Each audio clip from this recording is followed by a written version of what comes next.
That was 107 pounds Lutz from Clearfield getting the pin over Stauffer of Port Allegheny. Turn you up, big guy. Your ears might be a little loud over there. I'm good. You good? Yeah, I like it loud here so I can hear everything. Now, next up at 121 pounds, we have Evans from Red Bank Valley versus Bard of Kane. The kid from Kane, Billy's the kid that gave Paulson fits last night there in the first round. Yeah, Kane low on numbers, but they're having a pretty good tournament, bringing some tough kids in. Yeah, the Reese got his 100th win here. Reese Bajakis. Because we're going to have an injury here on Bard. Looks like both guys have. The Red Bank kid's rubbing his head, and the kid laying on the mat is, they're looking at his head as well.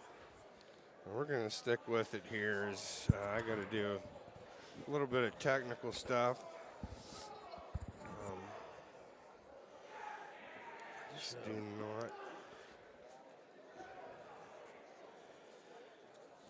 On the other mat, which is 114 pounds, we have Singer from Johnsonburg beating Berg of Red Bank 5-1. There's 44 seconds to go in the second. Hopefully Bard's okay. Get this taken care of here, and so, like we already talked about how he gave Popson a battle last night, and then Bard, dropped down to the losers bracket, and he beat Pence from Kernsville 13-5, and then he had to beat Potts from Ridgeway, and then he lost to Walter at St. Mary's to get in for third and fourth.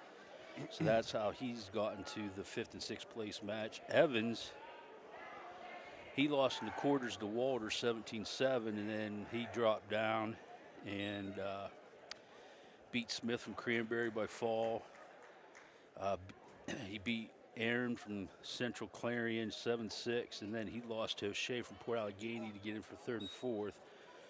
So that's how Evans and Bard have gotten to the fifth and sixth place match here this weekend at the District 9 AA Championships. So just so you guys out there in Facebook land understand why we do a fifth and sixth,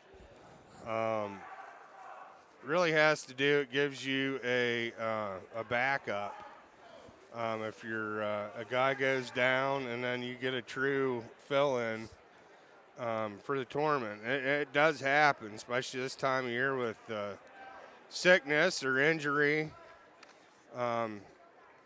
Then it gives that fifth place guy, sometimes that sixth place guy, a shot to continue their postseason or their wrestling career most of the time. So yeah, it gives the district a clear next guy. Yeah. The way they used to do it before, it was they didn't wrestle for fifth and sixth, and they kind of I don't know how they used to decide it if they needed somebody, but I definitely feel that this is the best way to approach that, and the kudos to Pete Greco and the D9 committee for this is the second or third year?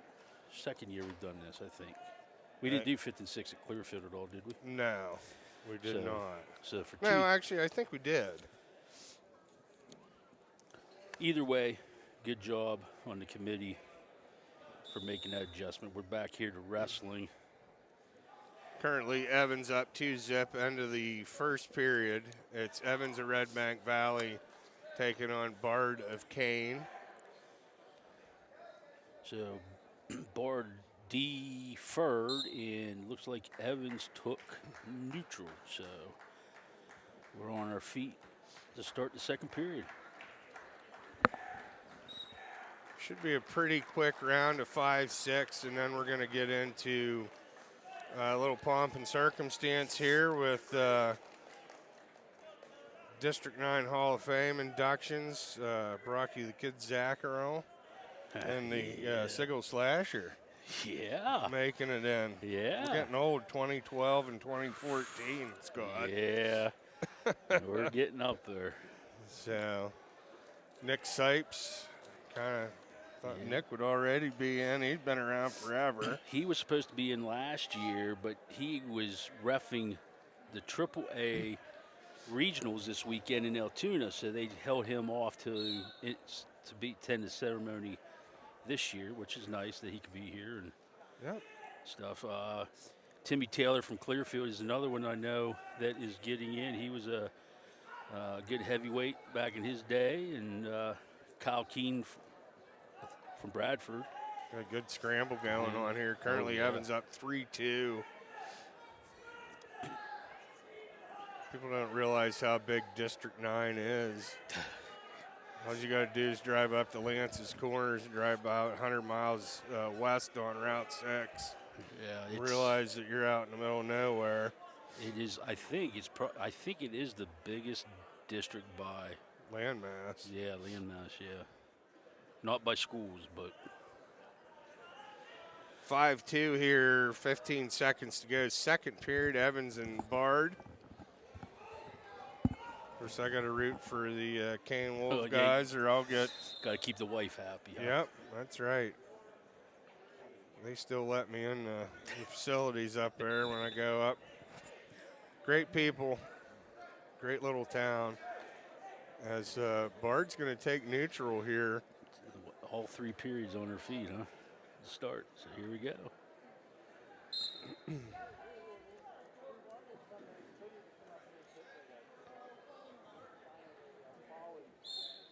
There's Evans in on a shot. Bard's trying to get funky here, like he was doing last night against Pops. But Evans squares out. Does a nice job. A little throw by Evans. For the 2. It's 7-2 with 1:36 to go in the third period. Evans with a deep wing left side. Looks like he's going to try to tilt him up here.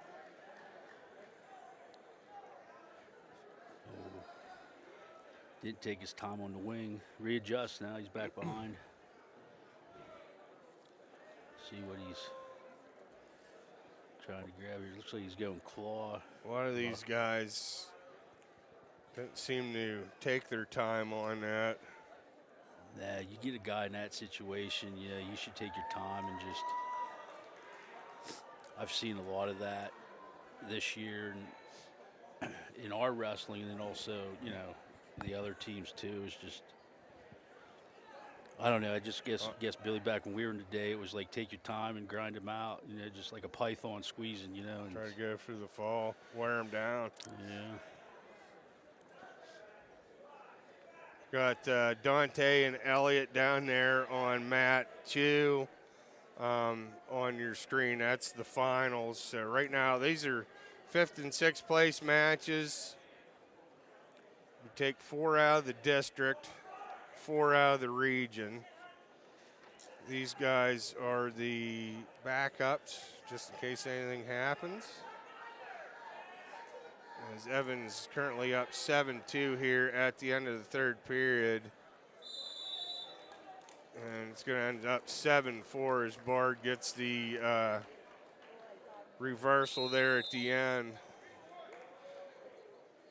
That's going to bring up Wheeler taking on St. Mary's, taking on Kyler of Sheffield.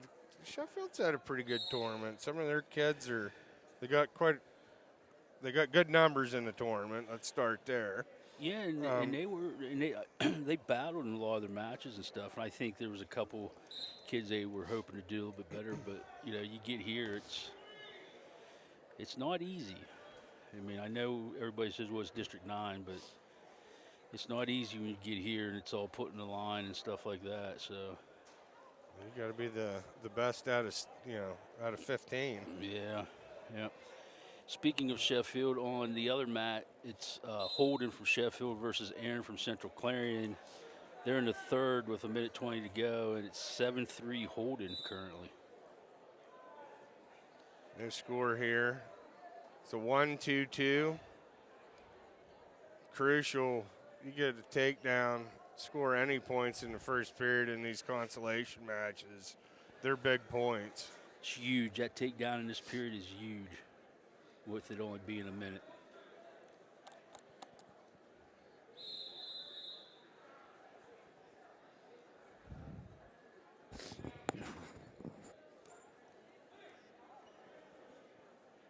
Little shot there at the end of the period, no go. So it's going to be zip heading into the second.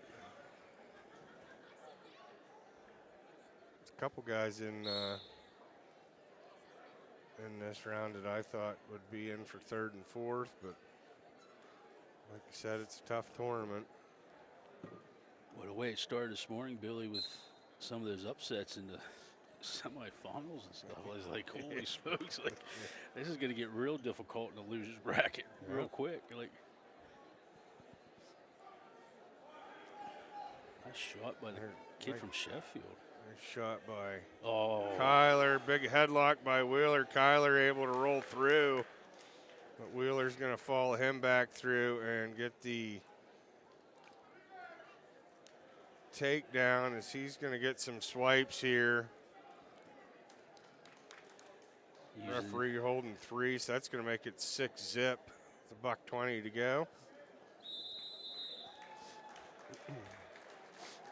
Wheeler did a really good job after coming up for that 2, going right to that wrist and getting that hazard tilt.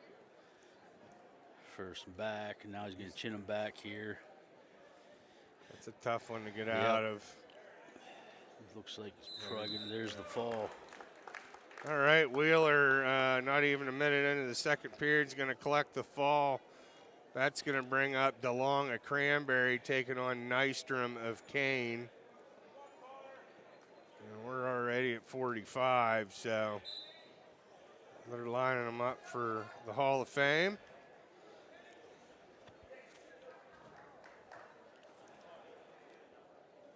Tell you what, Pete Greco and the District 9 committee do a really nice job. Clarion University right in there with them. They run a great tournament. As we're underway here, DeLong of Cranberry, Nystrom of Kane.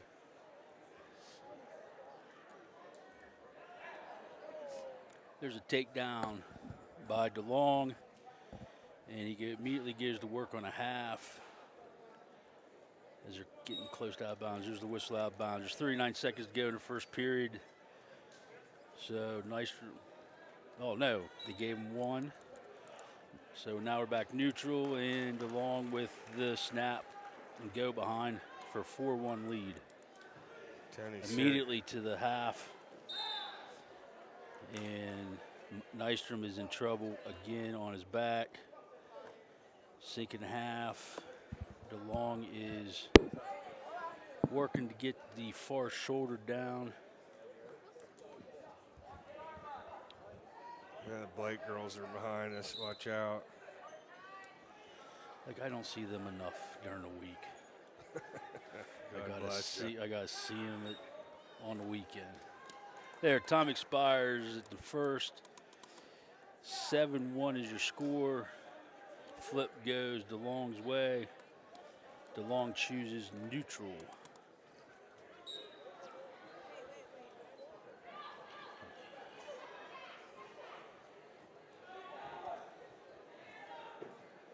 Interesting match on the other mat, Billy. With Meyer and Sirianni. Meyer's the one that beat Sirianni last night. Sirianni's up 2-1 in the second. Back to our 145-pound match. We're still neutral. DeLong in on a shot. Nystrom's trying to hip. He's the little brother of Cooper Nystrom, the ex-heavyweight from Big Coop from Kane. That's a big difference, brothers. Coop's a big boy. I'm sure he's grown into a big man. I'm sure. We're down to a minute 5 here in this period. Nystrom almost had him, and DeLong stepped over, so that's a 2. He's working more back. Yep, lots of time on the clock here. Yep, Nystrom able to roll out of that.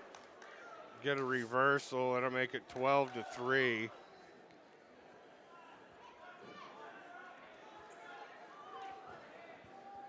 Switch by DeLong. Makes it 14-3 with 30 seconds to go in the second.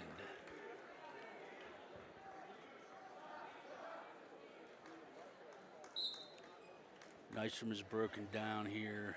DeLong's trying to throw that power half.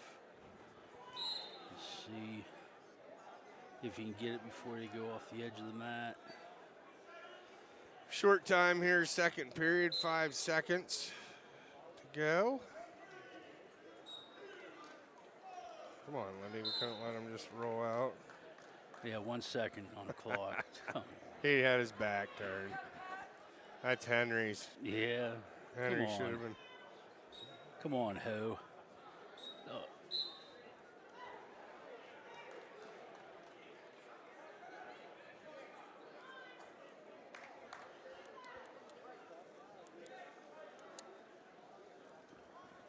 Sirianni and Meyer battling down there. Sirianni up 3-1 on your championship mat. This is your 5th and 6th. We're at 145 on our mat. Just for the record, Meyer beat Tony last night 10-5. Now he's winning 3-1. Be a nice little switch for him to win this match. DeLong still on top at 14-3. We're down to 1:30 to go. Third period on mat. He's going to turn Nystrom here. There's the fall. All right, and there's your 5th place winner. That's going to be DeLong of Cranberry as we're bringing up Meyer, St. Mary's, and Deutschlander of Coudersport.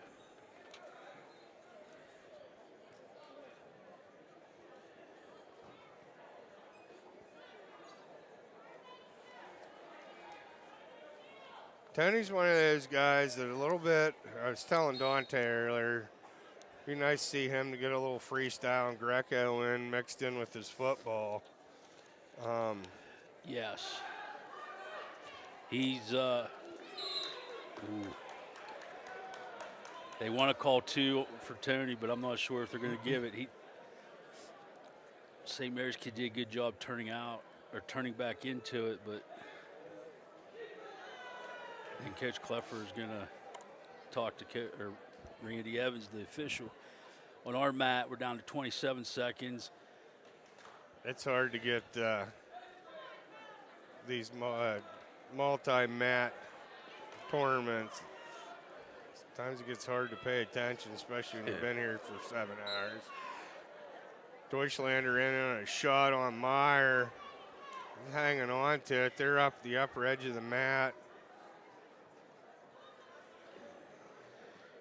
Meyer's doing a good job hanging on that wrist, not letting them get the dump. Yep, no score there. We're going to head into the second period here. No score. These St. Mary's kids are just watching Meyer up here. They're not afraid to dump you. No. Get that hook dug in. Both Meyer boys going at it. Sirianni with 5 seconds to go. And they're going to go out of bounds. It's Tony Sirianni from Brookville. He's going to get a 5th place. Down here on our mat, Meyer up 2-0 over Deutschlander. Just starting the second period here. Burke Fleming down on mat 2. Championship mat. So Scott and I will be calling the 3rd and 4th place Consolation Finals. And you'll have Elliot and Dante on the championship mat.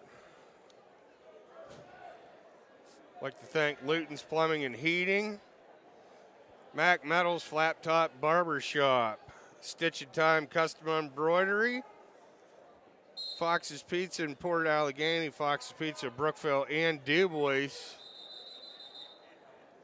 Froebel's Heating and Cooling, Brookville YMCA, Drip Coffee, Heather Castle on Realty. There's a ton more, folks. Make sure you get out and see these guys. Not only they put a lot of time and effort into these business, they're pretty big employers of our area youth and adults too. So got a rematch of Fleming and Dilly for 5th and 6th. Down on 1 and 2. It's 4-1 right now. Meyer and Deutschlander. Meyer up of St. Mary's.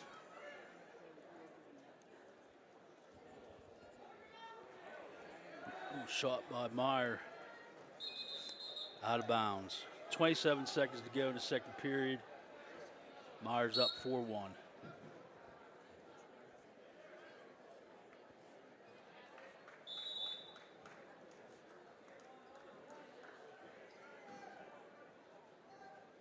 These two got to be about sick of wrestling each other down on the mat, too.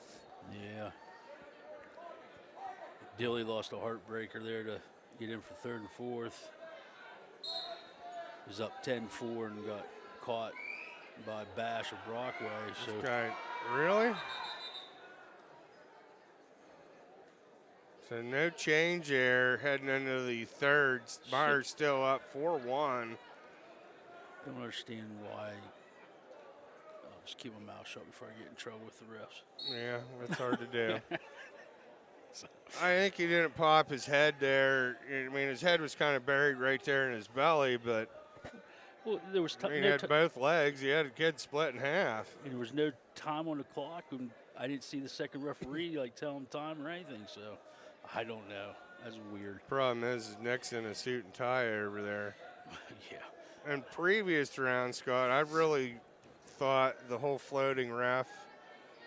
Nick got involved in a couple matches that were tight right down to the end, overtime matches where they had little conferences on the side, and you got 3 sets of eyes on it. It's kind of hard to argue a call. Yeah, I saw that too, and I think Nick is the rules interpretation guy now, and That would make sense. so I think that was kind of why he was like floating between the mats and stuff. But yeah, it was good to get a couple good, another set of eyes on that. So Meyer's working on a wing here, trying to get the turn. 45 seconds to go here in the third. It's still 4-1 Meyer. The other mat, there's 15 seconds to go in the second, and the match is 0-0, and that's Fleming and Dilly. Dilly from St. Mary's, Fleming from Brookville. We're down to 25 seconds here with Meyer. And who was going to get chin back? Nope, didn't get a count on the chin back. And Meyer's doing a good job riding him. As I say that, Derslander stands and gets out. So the final will be 4-2 Meyer at 160 pounds.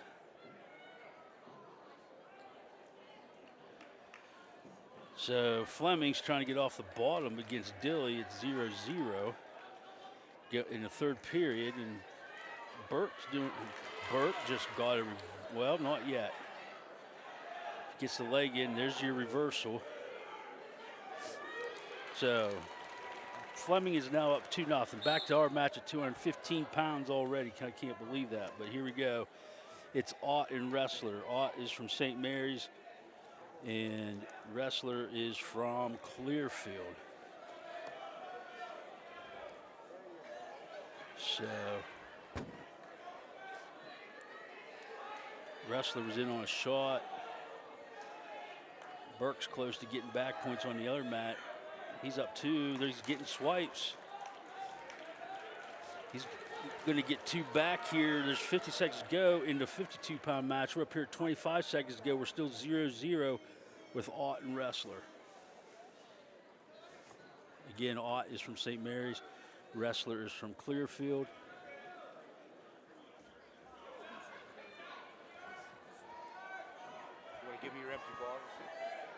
No, I think he's. All those are his? Okay.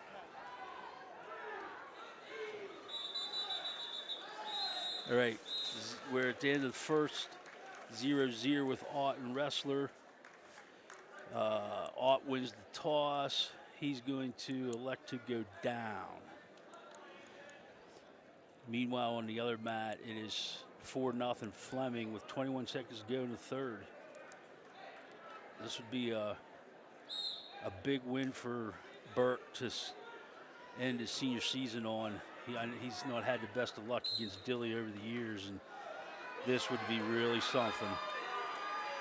Wrestler has Ott on his back. He's going to get 2 back points to take a 2-0 lead with 1:40 to go in the second. And Burke Fleming with a big win. 4-0 over Dilly. All right, still 2-0 over here with Ott and Wrestler. Ott's trying to run a half with the thigh pry here. Ott's trying to stand up. They go out of bounds. Still 2-0. Ott will be down.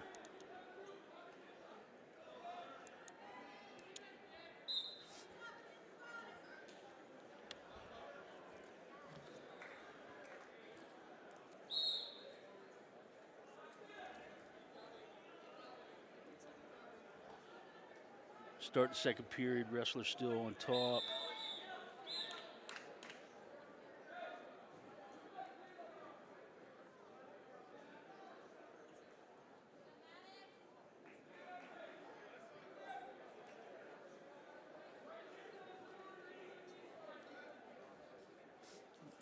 One minute to go, getting a reset here. Wrestler's on top.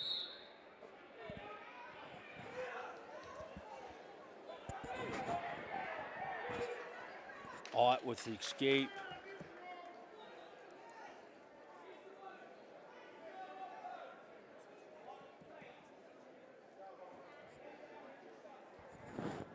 Hey, when I was looking at your finals list earlier, you had Dom Sura as the coach for St. Mary's.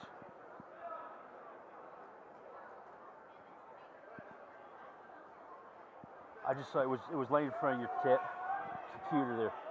All right. All right. Yep. Bye. All right. Still 2-1 here. Wrestler with 19 seconds to go in the second period.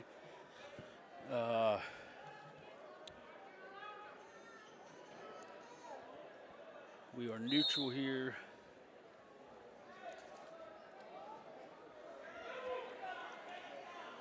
Ott was in on a leg.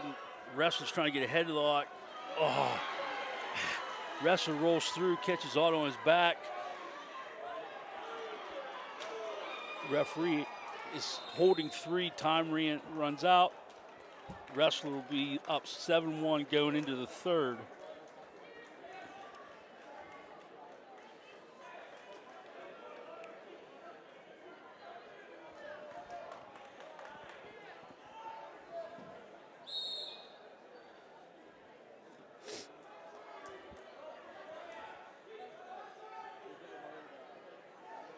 Ott in on a shot. Wrestler has his head buried right now. See what happens here. Wrestler was looking to go big, lost his grip. Still neutral here. We got 1:30 to go in the third.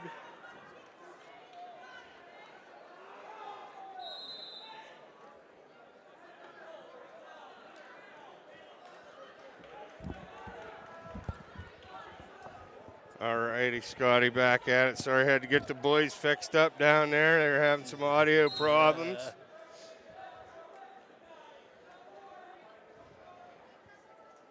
We're at 2:15 already, huh? Yep, we are. 189's on the other mat.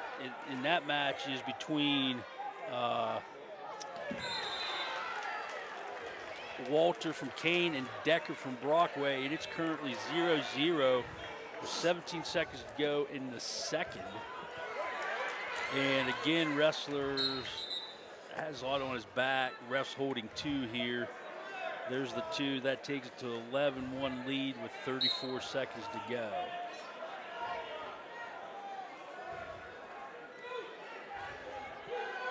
Make it 11-2. Ooh.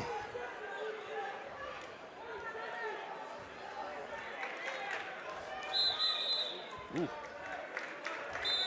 right, he's out of bounds. Still 11-2. As these guys are getting ready to get set, Billy, I just got a text message from the one Andrea Taylor. Lehigh is wrestling Arizona State tonight at 9 o'clock. That match is not on Flow. It'll be on IV Fox Sports. Anybody hasn't got enough wrestling for today? Lehigh. Send me that link, would you? Yeah. I do know this. Owen Ransel is not in Arizona State, so he's not in the starting lineup. He was wrestling today at the Franklin and Marshall Open. But Nathan is out there. Made the big trip. D9 guy, Brookfield guy. Yep. Currently is ranked as high as 8th in the country. Pretty impressive. He's a house. But so you guys, anybody out there that wants more wrestling, there's an opportunity. I know there's some big duels tomorrow in college. Oklahoma State and Iowa wrestle tomorrow. So that's a big one. All right, we got Tucker and Reiser. Tucker from St. Mary's taking on Reiser at Countersport.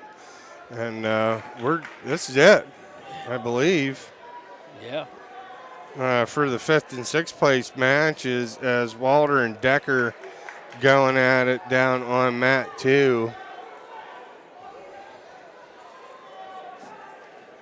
I'm pretty sure the Decker kid from Brockway, he's only been wrestling a year or 2. But he is very built, very athletic kid. Plays football, I hear. But well, you know, Coach K always said, and it goes in a lot of sports, but if you get a kid that's athletic and is willing to learn and is teachable, that's the key. Is teachable. Yes. You can pretty much do. Excel. There's very few sports, especially, golf's all in its own different category. That's fine motor skills right there. But what I like about the Decker kid, Billy, is like for not being around wrestling all that much, he has good awareness. Like he understands when he's getting into bad situations and he's able to fight through that, and that's hard to teach. That kind of stuff's hard to teach. So yes, it is looks like Tucker from St. Mary's got Reeser in a bad position. Seen some weird, there's the fall right there. So Tucker's going to be your 5th place guy out of District 9, your alternate. That's the word I guess I've been looking for. Yeah, there you go. That's a pretty good word there. But we're going to get ready for the District 9 Hall of Fame inductions. And I'm sure it's going to be plenty loud enough. So we're going to probably put the cans down. Okay. And we're going to let, I don't know if Primo's calling it or the public address guy. We'll be calling it. I think it's Primo. Is it Primo? So we're going to take a quick break, folks, run a couple commercials. We'll be right back.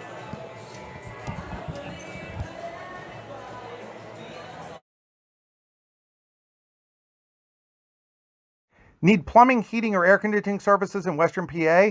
Then call Luton's Plumbing, Heating, and Air Conditioning in Clarion today at 814-226-8695. At Luton's Plumbing, Heating, and Air Conditioning, we believe that a service-oriented business like ours should give you quality care and a quick response time.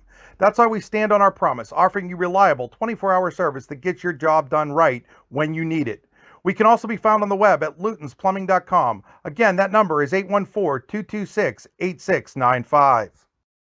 Mac Metals. Our mission? We strive to be a leading metal manufacturer in the steel industry. By investing in those closest to us, our employees, and our customers, we aim to build lifelong partnerships while impacting the community around us. Family owned and operated since 1989. That's Mac Metals, located by BWP Bat Factory off exit 86, I-80.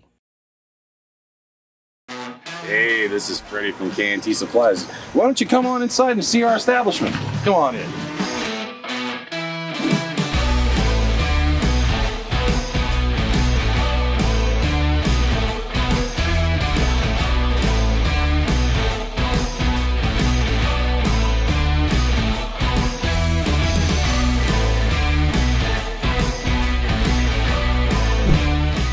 Good times.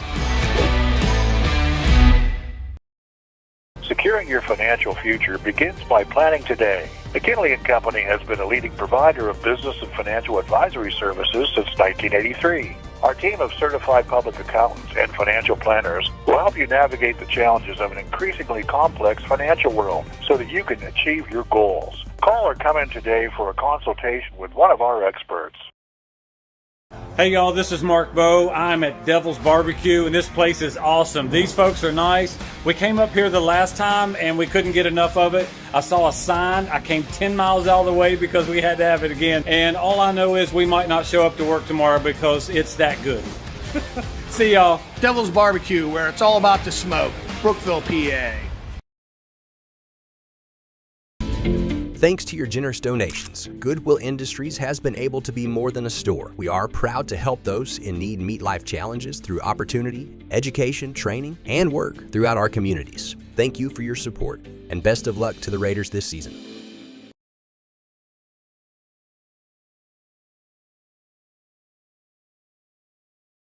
Everybody is talking about A&M Family Restaurant in Brookville. As you can see from these pictures, their hot home cooking is wonderful, from hearty meals to the best pies and desserts. Make A&M Family Restaurant your place for lunch or dinner. Open all days but Mondays. Enjoy true family dining at A&M Family Restaurant in Brookville. Proud sponsors of this telecast and supporter of youth athletics.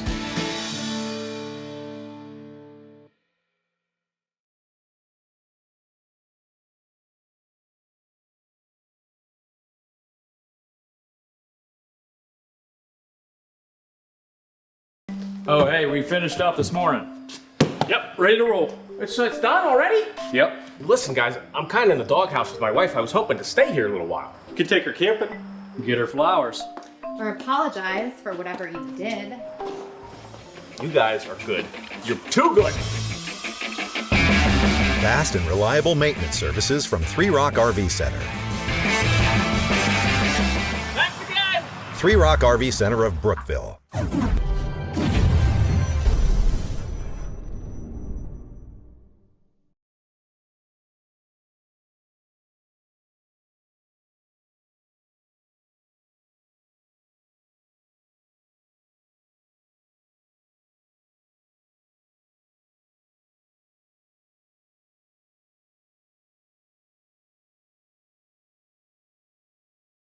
Fox's Pizza Den of Brookville and DuBois is a proud sponsor of Brookville Athletics.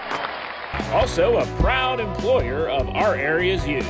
The next time you're hungry, think Fox's Pizza Den of Brookville and DuBois.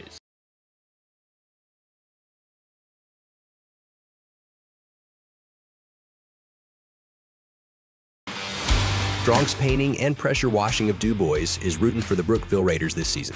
Strong's Painting and Pressure Washing does painting, staining, pressure washing, and roof washing. Contact them online at strongspainting.net.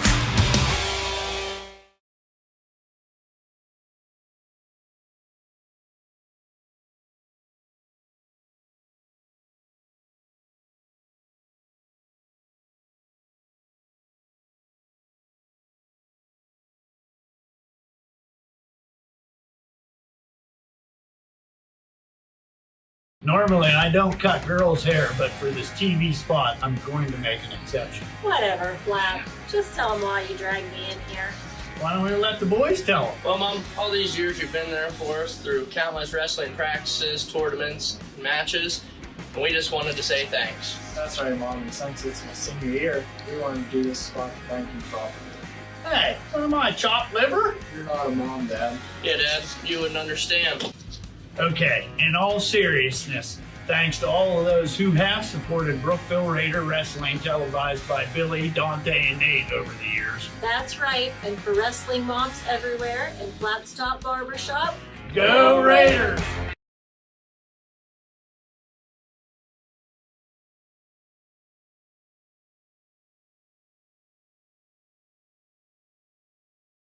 Brookville Equipment's always been well known in the community as a great local employer. Very family-oriented company. Brookville has a really great benefits plan here. We're pretty diverse in what we do, from mining to streetcars to locomotives. We're helping the infrastructure of the country.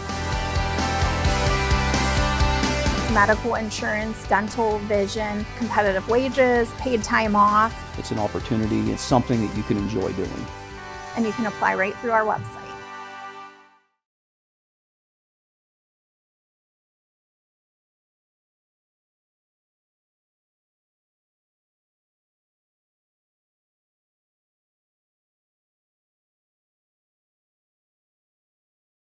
Filer's Car Wash and Laundromat by Sheets in Brookville is your top-notch, state-of-the-art car wash with AccuTrack, best touch-free in the USA. Get your ride squeaky clean today, or get your entire laundry load done in one cycle with our large load laundry machine. Do your laundry for an entire week right now. Filer's Car Wash and Laundromat is locally owned and operated by Jeff and Melissa McInnes, proud supporters of Brookville sports. Oh, and don't forget about their pet wash for Fido. Hey, this is Alyssa Hanna, Physician Assistant and Facility Director from Workplace Health, wishing our Brookville Raider Wrestling team lots of success this season. Workplace Health is your local occupational medicine facility conveniently located on Allegheny Boulevard in Brookville, right off of Interstate 80. We offer drug screening, pre-employment physicals, hearing testing, lab draws, workman's comp treatment, and so much more. If your company is looking for a trusted partner for the medical care of its employees, then look no further than Workplace Health. Patient-focused, affordable, accessible, and qualified. Call us today at 814-715-7471 to schedule an appointment. Go Raiders! Brookville Sports would like to salute all of our veterans and active military who watch our telecasts all over the world. A retired Army officer told me recently that it means a lot to you guys, and I can't begin to tell you what that meant to me coming from him. So, from all of us here at Brookville Sports, we salute you. Hi, I'm Tina Householder, and this is your Brookville YMCA.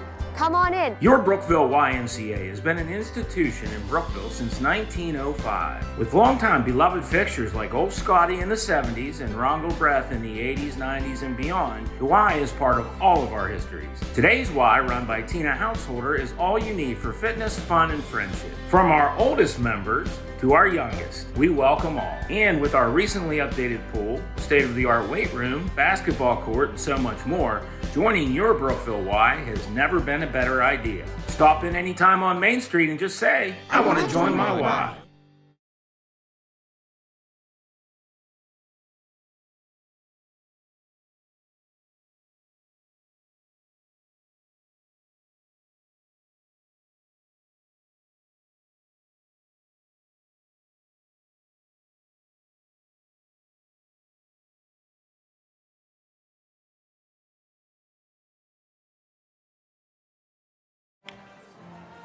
Gene began his high school wrestling in 1951-52 at 154 pounds. He went to districts and regionals in Lock Haven, where he had 1 win and 1 loss.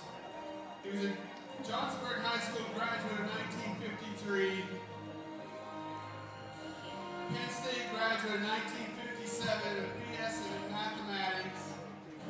He served in the U.S. Army and the Pennsylvania Army National Guard for a total of 8 years. He left Broadway Glass working in research and engineering to teach mathematics at Cameron County High School. He began coaching J.O. in 1979 with Lenny Ferraro at Johnsonburg. He coached at that level until 1994-95. 95.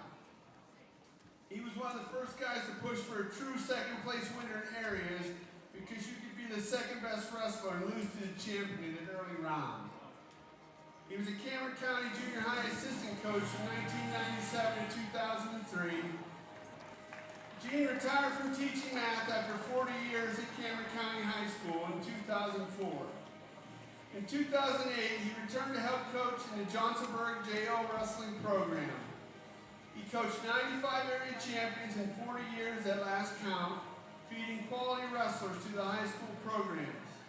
He coached 2 all-area champions in Joey Carnevale and Francis Arfido, who went on to become a high school state champion. Coach Salek believed that a good foundation of basics was the key to future success.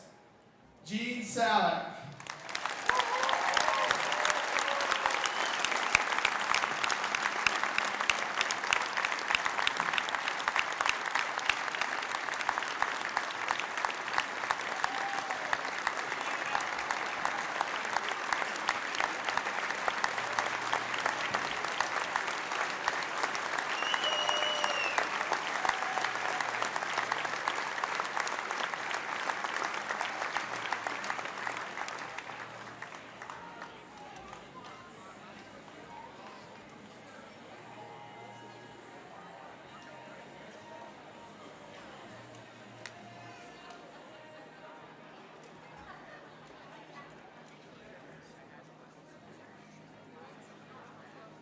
Our next inductee, presented by his coach, Dave Klepfer, Brock Zackrell.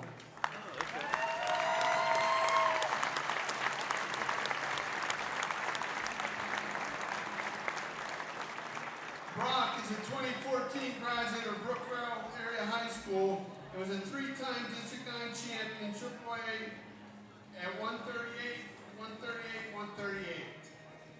He was voted District 9 Outstanding Wrestler in 2012. Brock was a 2-time Northwest Regional Champion in 13 and 14 after placing second in 12.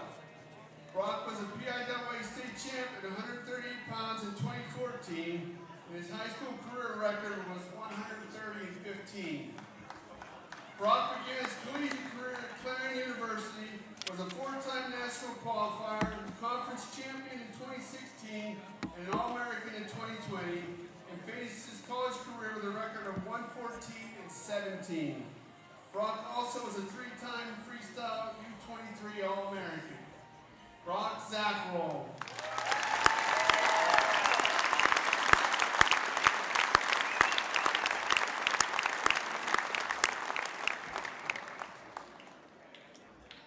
Our next inductee is Kyle Keene, being presented by Jeff Avini.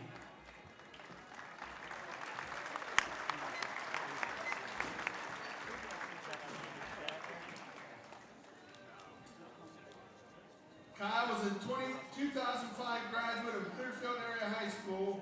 He was a 4-time District 9 Class AAA champion at 112, 125, 135, and 145. He was voted Outstanding Wrestler in 2004, wrestling 135 pounds. Kyle placed 4th at 125 pounds in the 2003 state championships while wrestling for Bradford. Kyle's career record at Bradford and Clearfield was 128 and 19. Following his high school career, Kyle wrestled at the University of Pittsburgh and Johnstown, was a 3-time Division II national qualifier and a 2008 All-American, placing 4th. It was named first team NWCA All-Academic Wrestling Team. Kyle completed his college career at UPJ with 99 wins. Kyle Keene.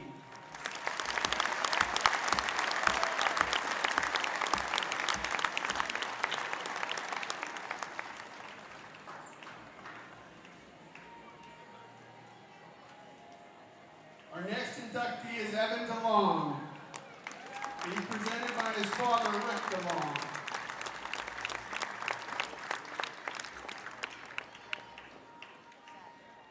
Evan is a 2014 graduate of Keene Area High School and was a 3-time District 9 champion in 2012 at 145, 2013 at 160, and 2014 at 170. Evan was a three-time Class AA Northwest Regional Champion in 12, 13, and 14. Following the Northwest Regional Class A Championships, Evan was a two-time PIAA State Class AA Champion place winner, second at 160 in 2013, and state champion at 170 in 2014. Evan's career record at Keene was 141-10. Following his high school career, Evan attended Clarion University from 2014 to 2019, where he was a three-time PSAC state place winner and champion and outstanding wrestler in 2016 at 165 pounds. Evan was an NCAA national qualifier in 2019, completing his Clarion career with a record of 88-60. In addition, he was a senior national freestyle All-American. Evan is assistant coach on the Clarion University wrestling team and resides in Brookville, and is 2-0 in MMA fights. Evan DeLong.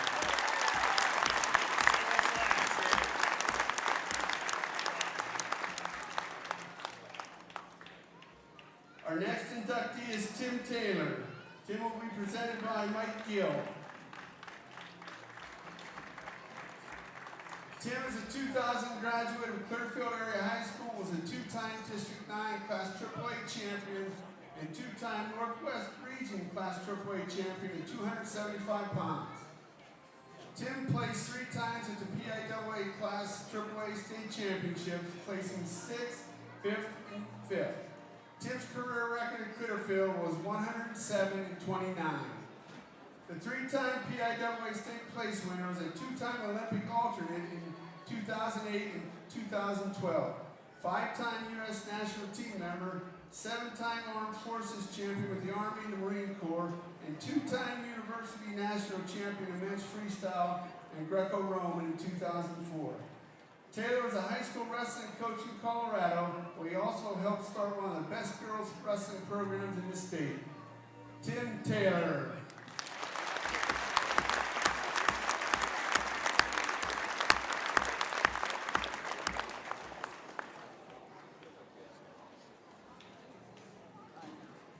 Our next inductee is Nick Sipes. Nick will be inducted by his father, Leland Sipes.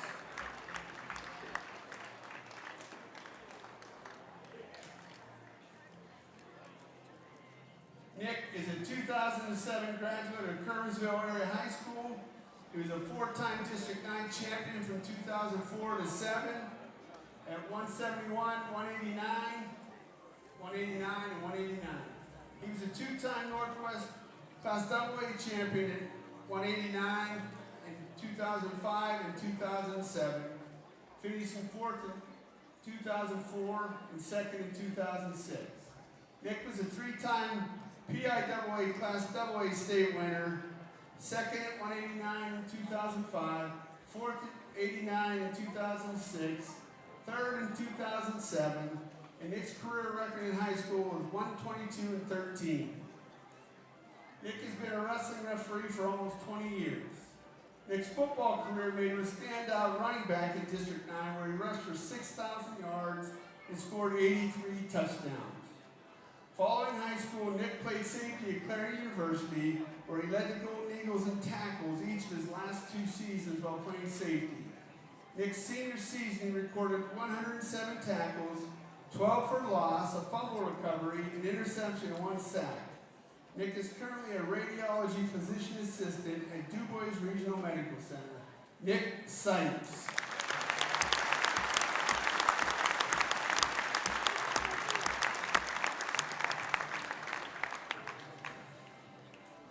Our next inductee is Nick Nichols. Nick will be inducted by George Riley.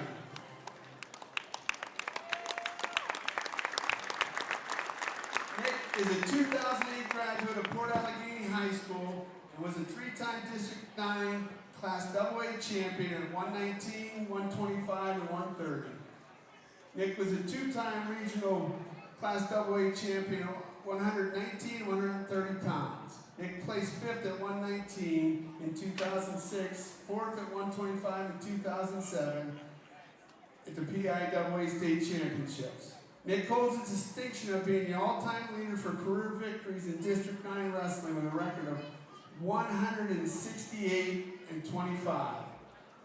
Following high school, Nick attended Seton Hill University where he competed from 2008 to 2013, and in 2013 was a Super Region Conference champion and an NCAA Division II national qualifier.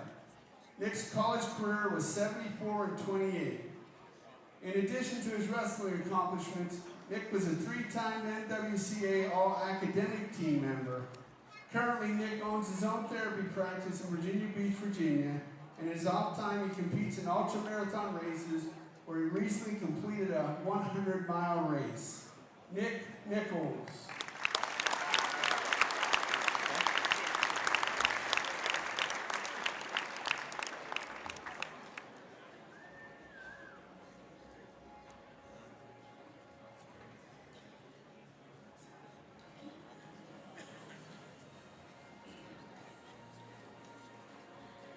All right, good evening, ladies and gentlemen, and welcome to Tippin Gymnasium, the home of the Golden Eagles.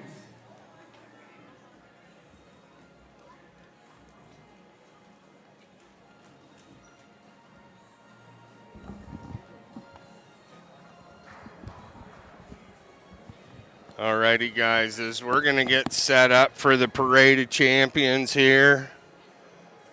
That was your District 9 Hall of Fame inductees. Pretty impressive. Kind of making Coach Park and I feel a little bit old. Everybody in the 2000s. But I guess 20 years behind isn't too bad. Some pretty impressive inductees, some pretty impressive college records mixed in with that. Yeah. We had a very, we got Brock Zackel from Brookville, who he's got in, and he's an assistant coach at Clarion University. So's DeLong, he's over here now. DeLong. So that, that's got to make the Clarion Golden Eagle wrestling feel good. And District 9's always produced some good wrestlers. And we may not produce the numbers like some of these other districts do year in, year out, but what we do send to Hershey and stuff is usually pretty good, and we've had a lot of success over the years. And so we'll see what the next couple of years brings as far as the new Hall of Fame people are coming. Yeah, a lot of success at the national level too. Currently we got some guys. I was actually asking Dante, how do you find out how many D9 guys are currently in the college ranks? They're quite, we know our two guys down at Lehigh, and we just ended a long string here at Clarion. Come to the head table. I don't think we won the 50-50, Billy. We did not win the 50-50? Bummer. I think it's difficult because, we hear a lot about Owen Ransel and Nathan Taylor because, we're from Brookville and we're fortunate that, Rich Rhodes and them cover it pretty good, but it's hard to track because you got, not only do you have Division I, you got Division II, you got Division III, and then you have like all the branch campuses. A lot of them, the Penn State campuses have wrestling too. So yeah, there's multiple divisions. Big tech schools have their own divisions and stuff now. Yeah, so it'd be nice to have a little bit better way of tracking some of this, especially coming from District 9. It's like it'd be interesting. I know it's trust me, it's hard to keep up with a web page or a Facebook page. And I mean, we're fortunate at Brookville to have Benny Fiskus, who has basically designated his life's work to Brookville wrestling and the history and the tournaments and what he does, at these tournaments now with Flo, his partnership there. And yeah, I mean, we're very fortunate, and we're going to have to sometime. Maybe next year we'll have to get that link out of Ben's so people can get on there and look at everything that's on there. Like he's got stuff from clear back to the beginning. JO champions, Yeah. runner-ups, and he's got old wrestling brackets on there. For like there's just everything there. Like I was on there the other day, kind of looking to see where this year's team with our record fell over the years. I mean, like it's all there. It's just it's Well, it's. I believe I was on the second ever elementary team in Brookville. Could be. And it started with Roland Wrights and Dick Ray, Mike Hilliard, and all those guys. They were young. They were in their 20s. We were just little guys, and dropped off the Y and built a program. And Lenny, Brookville guy, was up in Johnsonburg and had a vision, and Coach Turner and because like I can remember back, like when I was in elementary, it wasn't really, it was nothing like it is today, because like there was times where like you just practiced a couple weeks leading up to sectionals. You didn't have tournaments week in, week out, and then all of a sudden, boom, we got all those tournaments and stuff, and it's really taken the sport to the next level, and with the opportunities that these young kids have. All right, Parade of Champions, huh? All right, I'm going to go to the center mat here. At 170 pounds, from Ridgeway, with a record of 25-4, Michael Capello. 107 pounds here, as we got Capella Ridgeway at 25-4, taking on Aiden Thompson of Cranberry, 26-8 at 107 pounds. At 114 pounds, from Cranberry, with a record of 33-4, Dalton Winter. From Cranberry at 114, Dalton Winter at 33-4. He's going to be taking on Nathan Steger of Ridgeway at 23-8. Good to see Ridgeway with a couple guys in it still. They've had a nice tournament. It's been a little depressing lately going up there. Yeah. Cash Deal at Clearfield, 27-9 at 120 pounds. Still 20? 21. 21. And Jared Popson from Brookville at 27-9. That has a really good chance of being a really great match. Yes, it does. Weston Pisarcik going for his fourth. I'll repeat that, fourth district title. Pretty impressive. He almost didn't get there, Bill. Yeah, almost.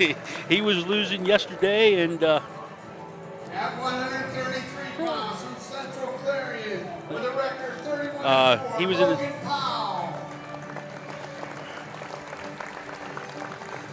And Logan Powell of Clarion taking on Colton Ryan at 31-11. Just so you guys know, Scott and I will have third and fourth. We're doing the Consolation Finals. 33-5, Parker Pisarcik. And Parker Pisarcik at 33-5 of Brockway. With a record of 28-12, Rocco Allegretto. Going to be taking on Rocco Allegretto, 28-12 of Johnsonburg. These guys probably know each other. They do a lot of wrestling together. At 145 pounds, from Brookville, with a record of 39-3, Cole Householder. Cole Householder of Brookville, 145 at 39-3. And from St. Mary's, with a record of 36-5, Jaden Wheeler. Taking on Jaden Wheeler, St. Mary's at 36-5. Cole Householder has a really good chance of being the all-time win guy at Brookville if he stays healthy. This will be the third time Householder in Wheeler wrestled this year. Brady Collins at 38-12, taking on Avery Bittler of Johnsonburg.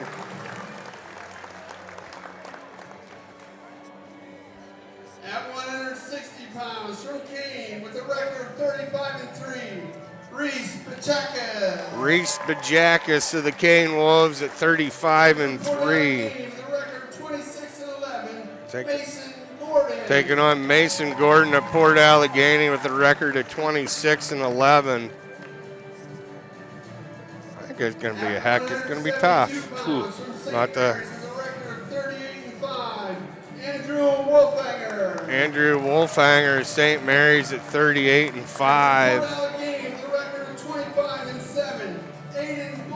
Taking on Aiden Bliss of Port Allegheny at 25-7. Got to meet Aiden's dad.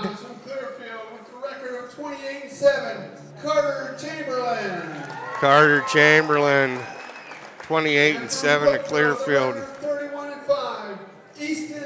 Taking on Easton Belfier, 31-5 for the Brookville Raiders. At 215 pounds from Port Allegheny with a record 34-4, Miska Young. Miska Young of Port Allegheny at 34-4. Taking on Gavin Hanna, 33-8 of the Brookville Raiders. This is the rubber match. They're 1-1 on the year.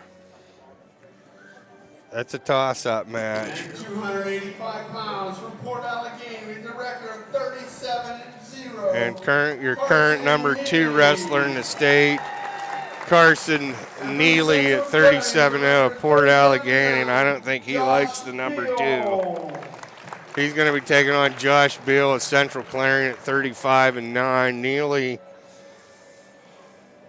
pretty impressive heavyweight. He's pretty athletic for a big guy. Beal in his own right, but Neely, he likes to force his will on you. As we get ready for the national anthem.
Wow, that was a very, very good rendition of our national anthem. As we're going to get ready to wrestle here, Scott. All right. We'll get dialed in here. Once again, Dante and Elliott on the finals match down on mat 2. Scott and I will have 3rd and 4th, your consolation finals. First up, we'll have at 107 pounds, we'll have Gage Park from Brockway wrestling Austin Gillian from Kernsville. That's Austin from Kernsville was the 3rd seed. And Too loud for you? Park was the 4th seed. So this bracket has gone, top 4 so far has fell right into place. So we'll see how this goes. All righty.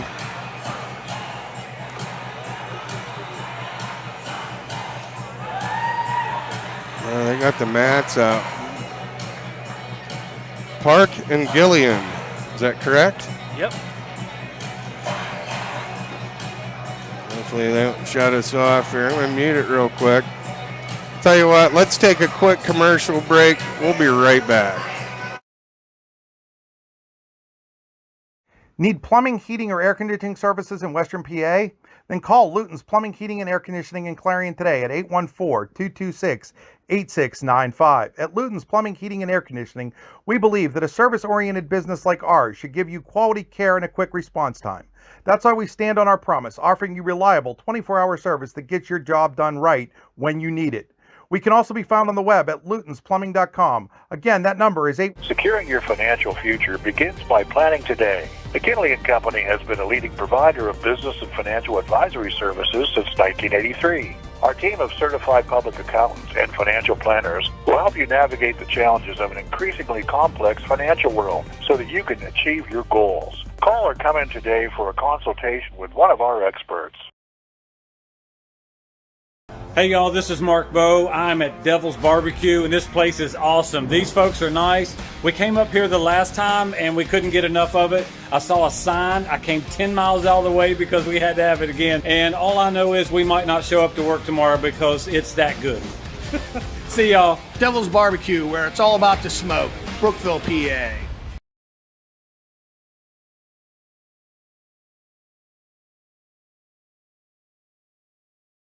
If you're looking for a bigger house, I know someone. Or if you need to downsize, I know someone. Maybe you want to move to the country. I know someone. Or maybe you want to move in town.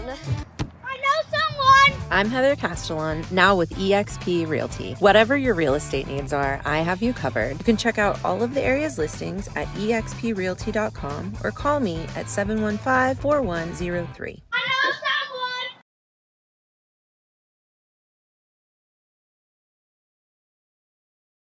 Alrighty, Scotty, here we go.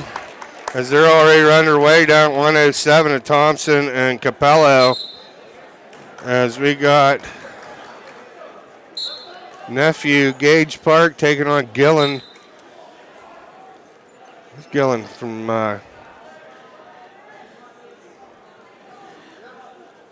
Gillen out of Kerwinsville. He's a real tall, lengthy 7-pounder.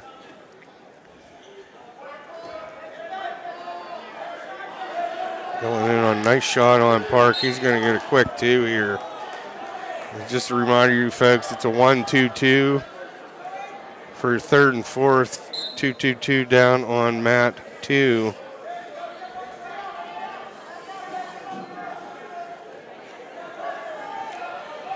We got Gillard on top.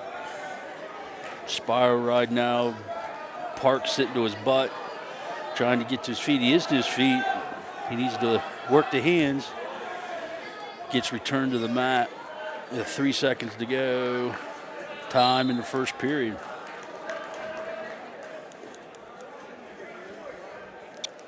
This may seem minute or a little bit picky, but I liked how Gage come down to the mat there and hit the hip and sprung right back up out of it. I mean, that's old school wrestling. 101 there. You don't see that very often. I'm sure Matt has had several talks with him. Yeah. But again, there's Gage. Yeah, right up, got escaped. 2-1 with what, 1:52 in the second period here.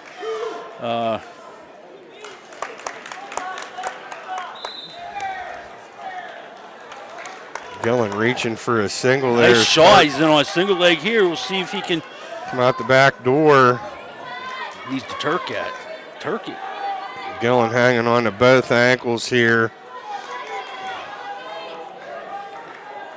Now he's got both ankles up underneath the right arm.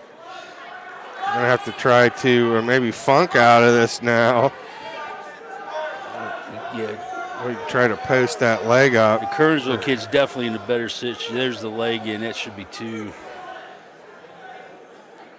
Well, he's not calling it as Park continuing just to hip in. That should be 2. There you go. All right, so that's 4-1 Gillen from Kerwinsville over Park of Brockway. Under a minute to go, 50 seconds, second period. In the 107-pound final, it's Capello up 4-2 over Thompson, and there's 1:35 to go in the second period. on the third and fourth place match here. There's just about 30 seconds to go in the second period, and it is a 4-1 score. Kernsville's tying up the wrist pretty good here. Gage needs to start peeling some of those off and getting to his base. Short time here, 11 seconds to go, second period. I believe it's going to be Parks' call here, third period.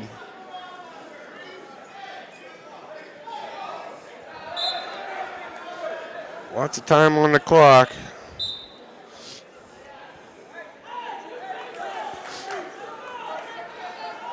Gillian took neutral, so we're heading to third on her feet. It's Gillian's call. Yeah.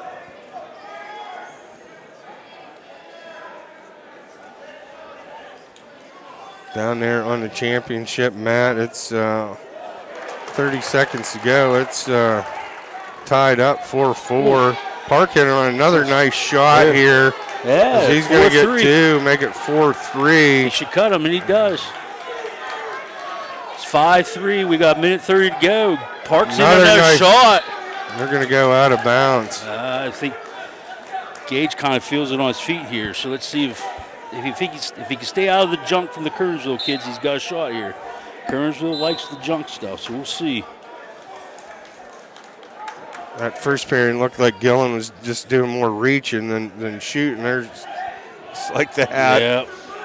Shot from outside as he's going to collect the two here. Length. He's got a lot of length there.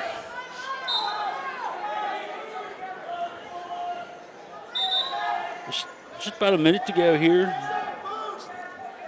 Vital that Park gets out here relatively soon so he can get back to work on his feet here. About 50 seconds to go here in the third. 7-3 Kernsville. And I'm going to adjust their camera real quick, Scotty. You got it? Yep, Park just can't get off his belly. There he works up to his knees blown out. In the first place bout, it's 4-4 with a minute 43 to go in the third. That's Capello Thompson tied 4-4.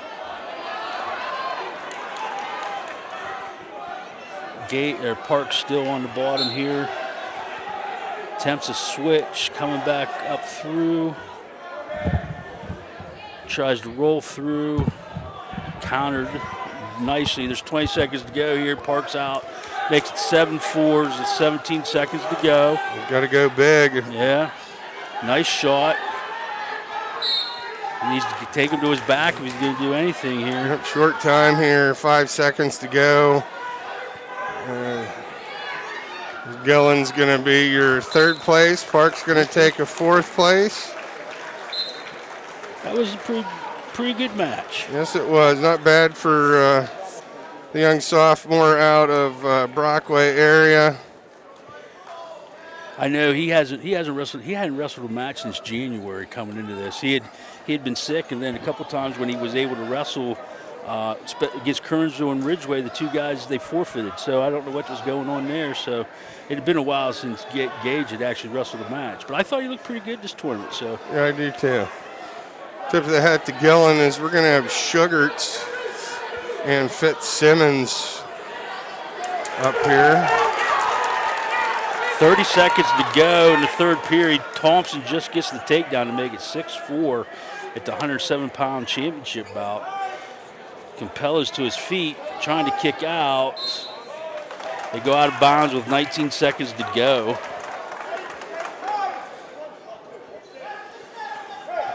So we will wait until the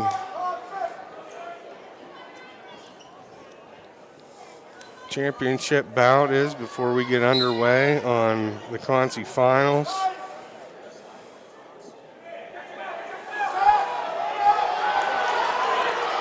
There's one. Wow.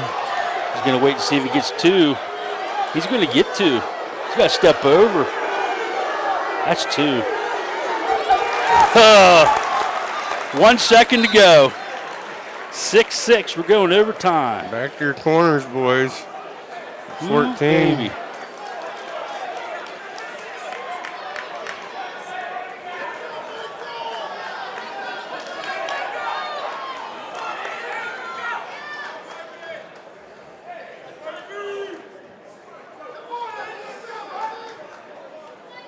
Having trouble there. They got the clock set for 1 minute. We're in 1 minute sudden death.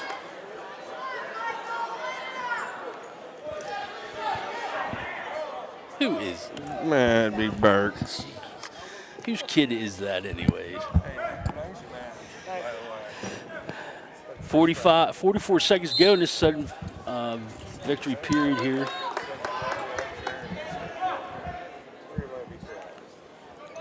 Probably trapping down demers for beavers.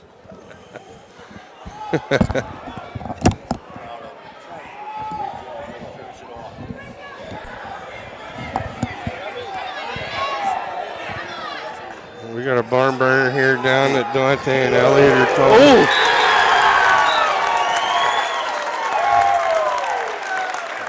Fella, is it Thompson? Thompson's your D9 champion with a takedown and sudden victory. 8-6. Ridgway, good down low.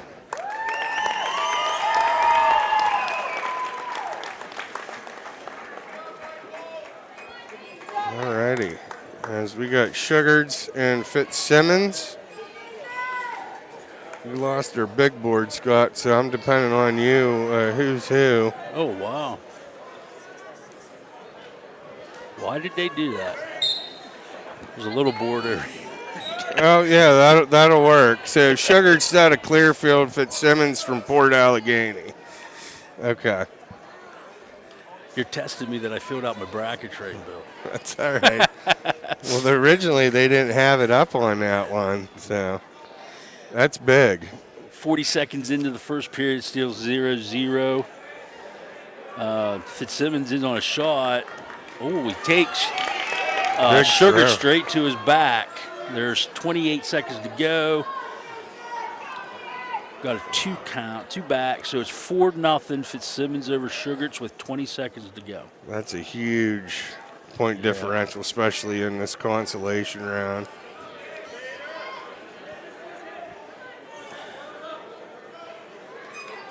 Got Nate and Gonzo over there in the unwanted section before they get the boot.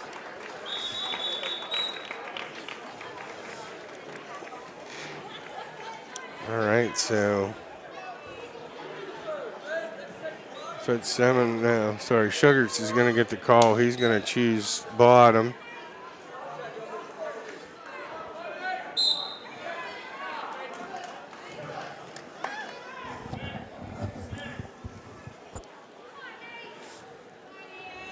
I know Pete, he'll do the podium as we're doing matches.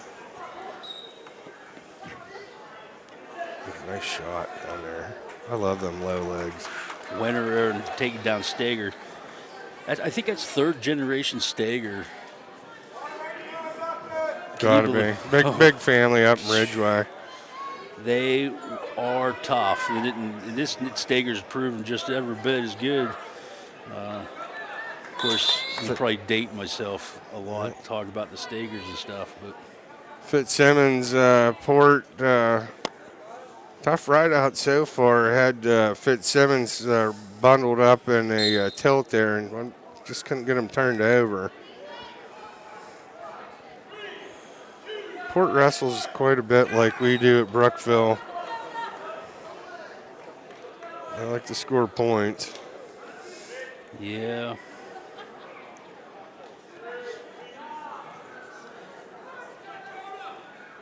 And they don't care what position they put themselves in. They'll do whatever they have to score points. And that's what it's all about.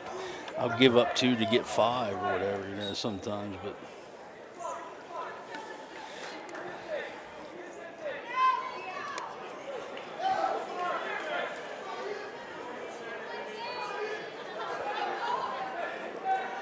We got Fitzsimmons here trying to work into a top half here.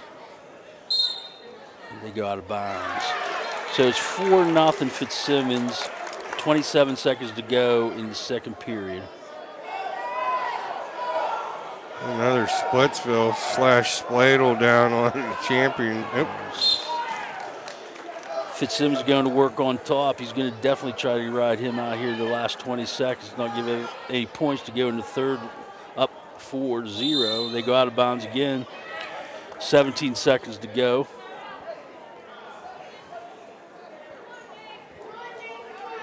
Wait till the big board comes around back again here. Your team standings, and Clearfield's running away with it.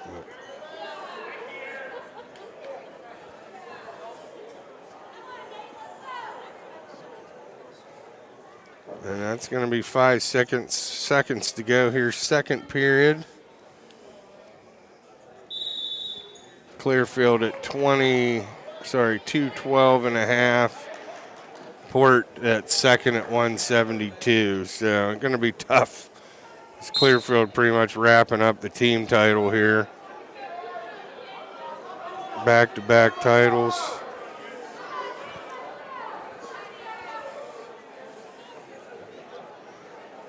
Coach Deloy in the house. Oh, Sugarts. He's got a score here.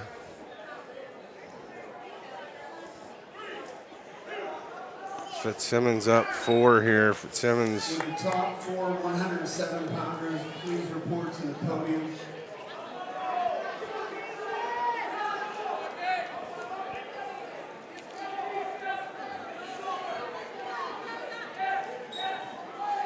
Sugar's getting a little hot. Let me slide back. Leg riders need to get less to do. One last leg ride school. They don't know how to stay tight on that hip.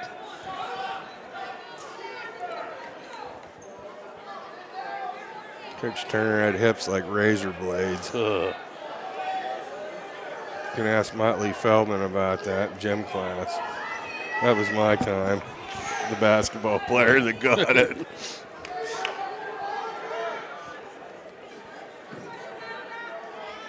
Fitzsimmons trying to pull. He's just got to pop his head, get that arm out of there, and he's got 2. There it is. That's going to make it 6-zip. Fitzsimmons of Port Allegheny with 23 seconds to go here, third period.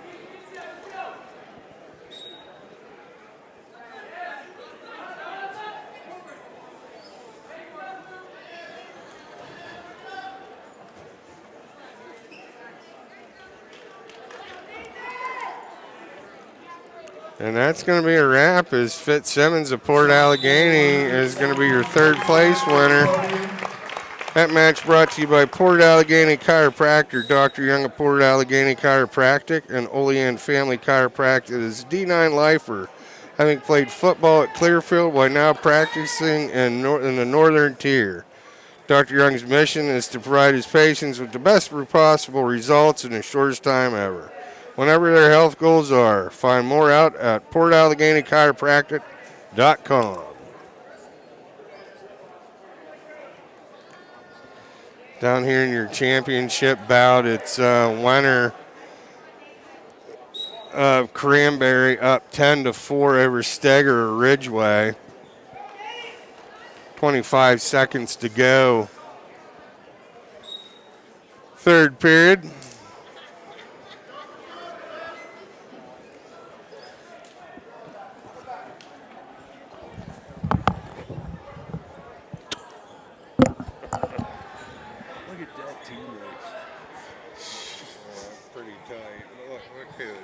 Yeah, I know. Like, you got 3 teams over 200 points. Like, holy smokes.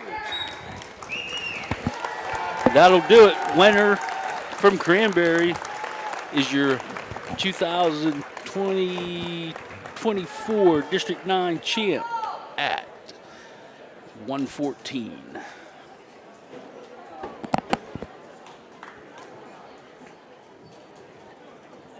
I think they're going to do the podium for 107 pounds before they move on to 121. Of course they will. Can I have your attention at the podium? at 107 pounds. In fourth place from Brockway, Gage Park. Gage Park's your fourth place winner at 107 pounds. In third place from Kernersville, Austin Gilliland. Austin Gillen from Kernersville is your third place finisher. In second place from Ridgeway, Michael Capello. Michael Capello from Ridgeway is your runner-up And your at double 107 pounds. At 107 pounds from Cranberry, Aiden Thompson. And Aiden Thompson from Cranberry is your D9 107-pound champion. All right, we're going to have Walter of St. Mary's taking on O'Shea of Port. It's going to be Poppy of Jared Popson of Brookville, a.k.a. Poppy, taking on Deal of Clearfield. And that's going to be a barn burner, I think. I think Poppy's hungry. Yeah. He's got a good shot here, but we're down here with O'Shea and Walter. O'Shea in on a shot here. That's Walter. Walter's from St. Mary's. Oh, yeah. Well, O'Shea's coming out on top here, possibly. Walter hipping in. Wow. There's the 2 for O'Shea. So with 35 seconds to go, O'Shea from Port Allegheny's up 2-0. Should watch out. There we go. As you said, the wing was almost illegal. O'Shea's still having trouble getting that foot out or where he needs it to be. We're down to 15 seconds, 16 seconds. There's stoppage there. It's 2-0 Shea. If you hang on, might happen. Best possible outcome there for that first period. Walter tries to switch. He's Comes gonna, out. Go ahead, Billy. Yeah, he's going to get one there, Scott. 5 seconds to go in the first. That's a big point to get back there, get half of it back. Huge. Yeah, we're talking about getting the 2, how big that is, but getting one back off of that 2 is real big. His Deal's going to get the takedown on Popson down there in the first period on the championship match. So Walter is down. Shea will be on top going into the second period here. It's 2-1 O'Shea. Again, Walter's trying to stand up. O'Shea stops that. We're almost there. I just can't believe I yawned at a wrestling tournament. It happens. Well, we've been here since 8 o'clock this morning. But, all right, so we're down to 140. O'Shea still on top. Walter to his feet. He's returning to the mat. They're close to being out. We'll see. Shea pulls him back in a little bit here.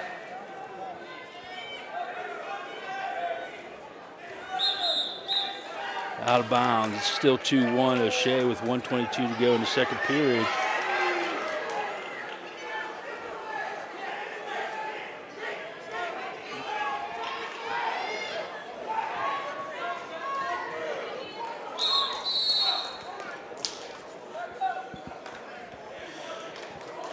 After one on the championship mat, it's 2-0 Deal over Popson. Sorry, I got sucked into that there as O'Shea up 2-1 with 1:05 to go, second period. Boy, Shea's doing a good job on top there, Billy. Yeah, he is. Putting a tough ride on here, under a minute to go. He's doing just enough to tie up those wrists and chopping when Walter's trying to sit out or switch.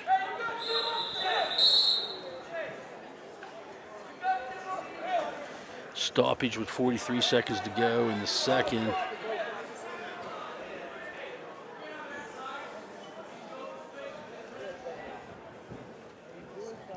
During the second period, is Deal from Clearfield up. We have the top 3-0. 4 114-pound place winners to the O'Shea did a really good job of wrapping Walter up here. Yeah. He's just like a leech on top. Walter's holding that leg. I don't quite know what he's trying to do with reaching back like that. But we're down to 25 seconds. It's 2-1.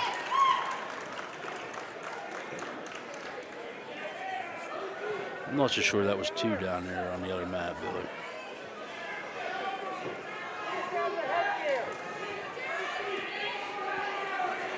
But anyways, 7 seconds to go here. Shea's going to end up on top with a 2-1 lead. So it's Shea's choice.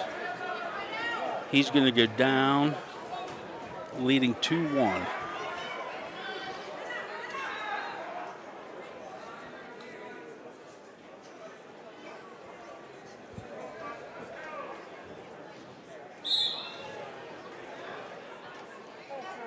Shea right up to his feet. Walter going to cut him, so that's going to make it 3-1.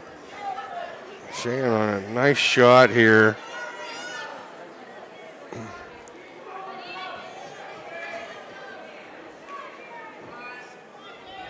Walter's draping over top, trying to lock around Shea's body, which he does. Has it.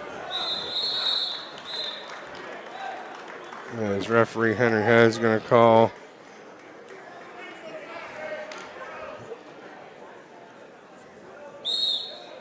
All right, back at it here. A minute 30 to go, third period.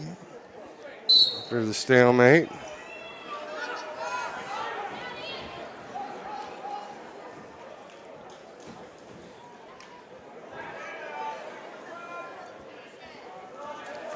Got a minute 10 to go. It's 3-1. Shea still trying to come out the back door there, and Walter's just hanging on to that foot. Walter's done a lot of hanging on here. Yep.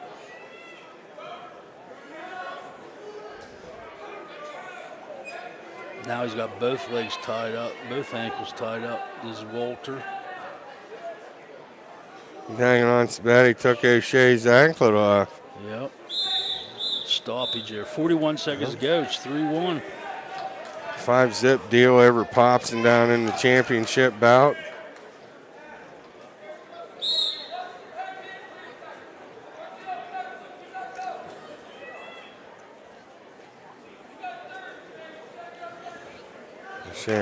Nice shot there from the young man from Port. Nothing yet. They took it away, right? Yeah. Waved that off here. We got 20 seconds to go. Walter just continues to hip into O'Shea.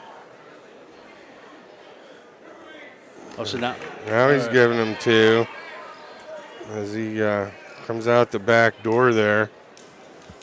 6 seconds to go here. O'Shea's going to win this one. All right. 5-1. So Port Allegheny's going to rack up another third placer there at 121 pounds. Down at Poppy in a bad way right now. As Deal from Clearfield is going to be your district champion. Jared Popson, runner-up from Brookville.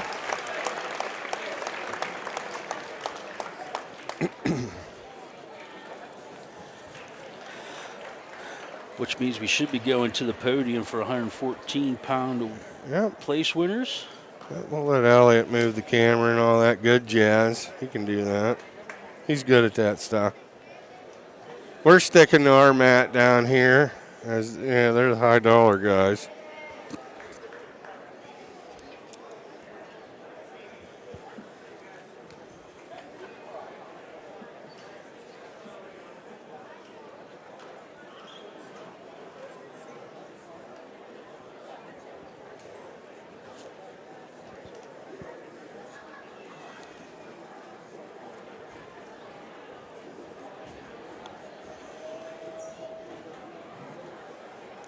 To the podium at 114 pounds in 4th place from Clearfield, Dakota Sugarts. 4th place is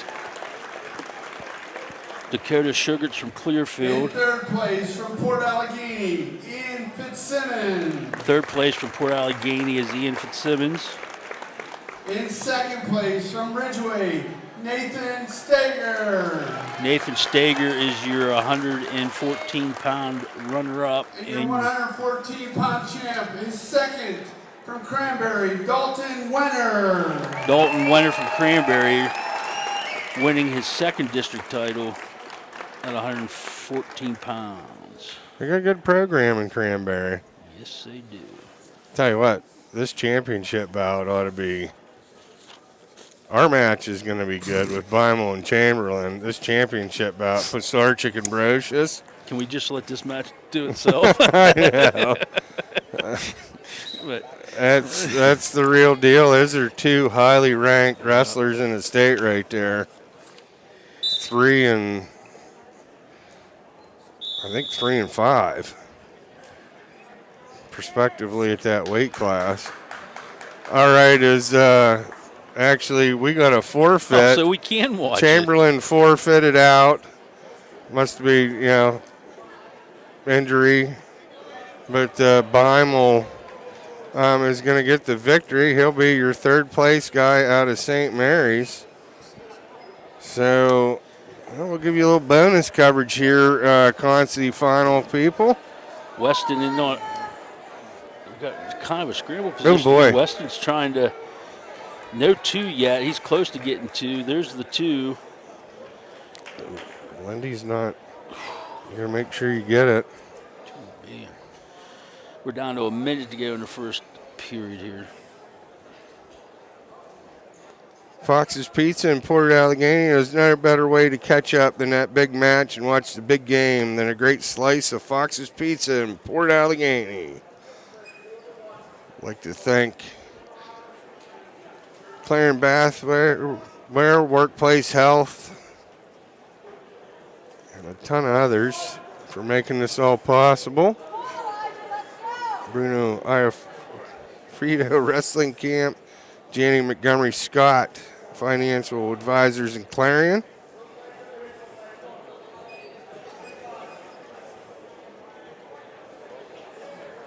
So far, 2-zip Pisarcik. That's what you're going to get when you get into these high-ranked guys. Most of the time, you're going to get a low-scoring match. Yeah. Weston is a Clarion University recruit, right? He is. That's correct. Got a pretty good guy to mentor him, Joey Fisher. Yeah. I like Joey a lot. Actually, he was on one of Elliot's teams when we went to Iowa, and I helped coach. I got to meet him when he was young. Nice kid. He was a nice kid then. He's a nice kid now. I guess probably young man now, huh? Young man, yep. He's a kid to us. But Dante and I had the pleasure of calling his state championship title. Now Dante gets to call them their home matches. Kind of cool. Yeah, it is. As we're into the second period here, minute 30 to go. Pisarcik and Brocious. Pisarcik up 2-zip. Looks like Weston is like wrestling in a different gear this match, Billy. Ride him tough. Well, he can. I'm just saying, like. He's savvy enough to know what kind of match he's getting into. Yeah. Boy, he was against the ropes earlier. Barred from Kane. Earlier in this match or tournament. Well, guys like that, they know how to rebound. Yep. I mean, he did a good job keeping composure in that match and coming back and winning it, and then find himself in the finals here and stuff. It's just. Brocious able to. He just hasn't been able to do much. I mean, that's how well Weston's like riding. Yep. Lindy's going to call a stalemate there.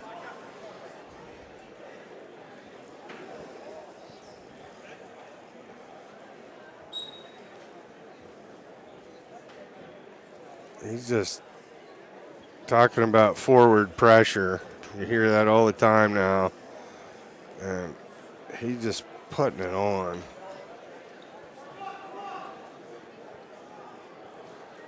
Brocious doing a good job not going past 90 there.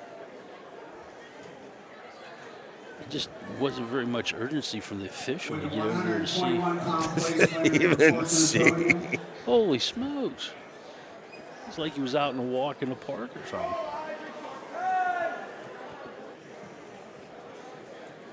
Should let us shadow a match. I just want to be behind you. What's that? See what they see. We're pretty close. I can see it. End of the second, 2-0 Pisarcik. It's Pisarcik's choice. He's going to go down.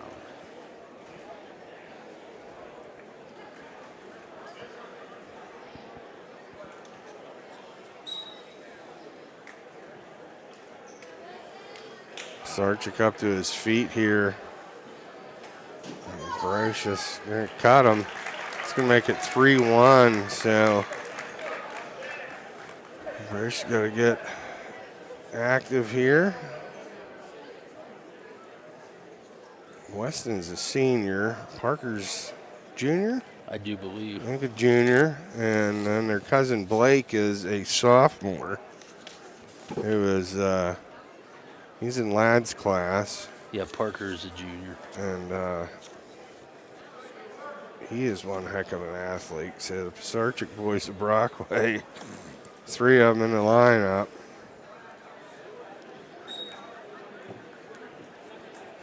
Well, they get it honestly too. Their dads were good athletes. Mike was the quarterback for the football team those years when Ray Reckner was running the option and stuff back. We're going to have a little poke in the eye here, and I think he's good.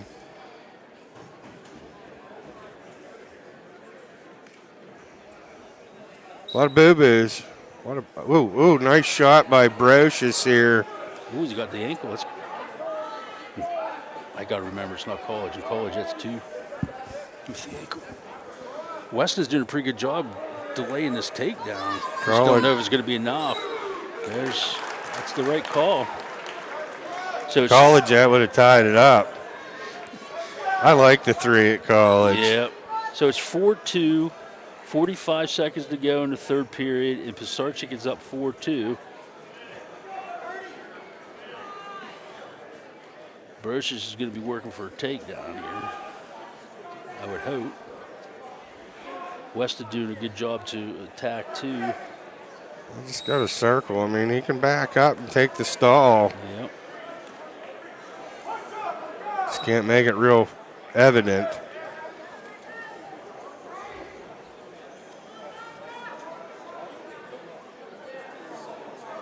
"15 seconds to go here, third period, with Pisarcik up 4-2 over Brocious.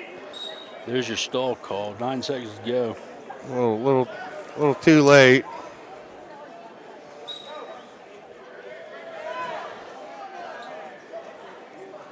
And that's going to be 3 seconds to go, and Weston Pisarcik is going to be a 4-timer, and that is jumping into some pretty big company. Yes. Being a 4-time District 9 champion.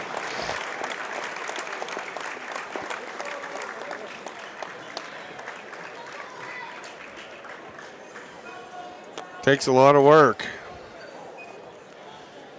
Yes, it does. To be at that level. As down on our mat, we're going to have Ross of Brockway taking on McLaughlin of Cranberries. We're going to have the podium for 21.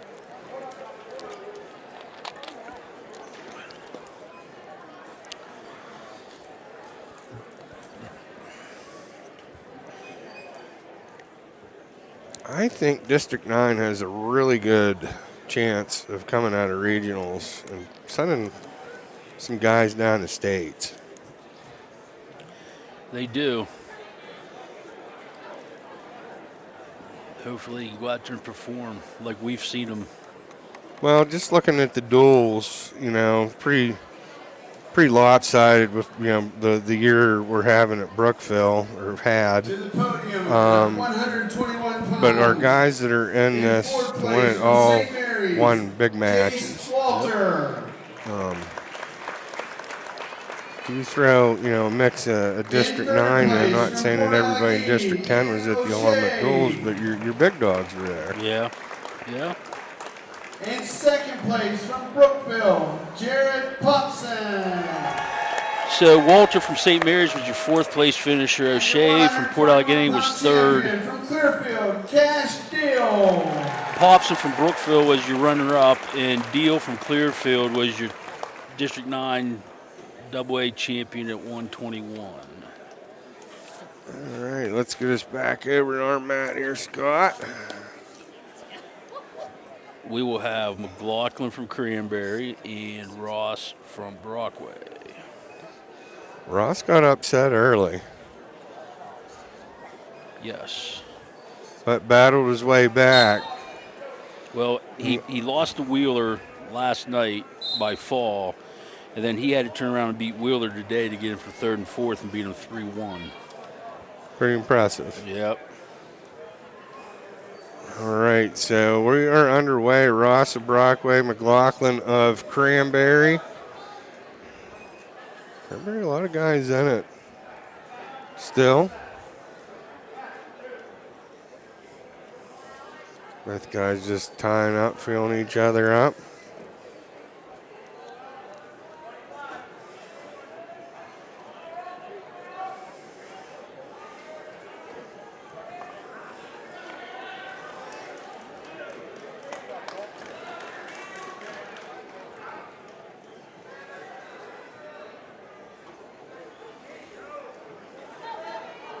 Short time here as we're going to head into the second period. No score as Ross with a shot from open right at the end of the period.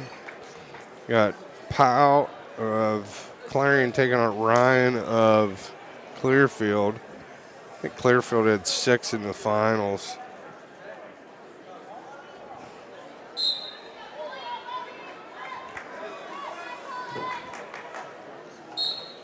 So Ross started down here in the second period.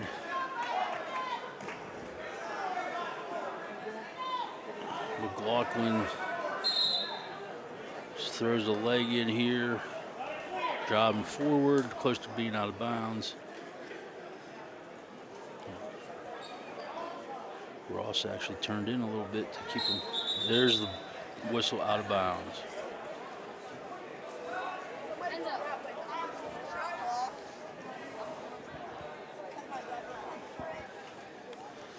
Still no score here. 30 seconds into the second period. Is Ross up to his feet? If he can stay in there, he's going to get his one. His Russian tie.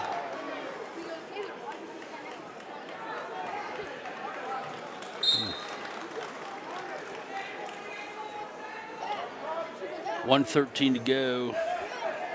And McLaughlin was in on a shot. Ross is countering it. Still in a scramble position here. Ross catches him. He's going to get 2. McLaughlin. They're rocking and rolling down here, brother. This is going to be.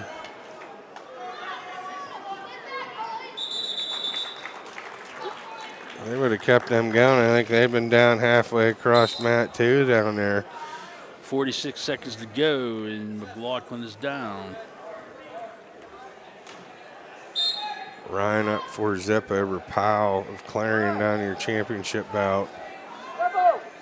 Clearfield's just in another league right now. Yep.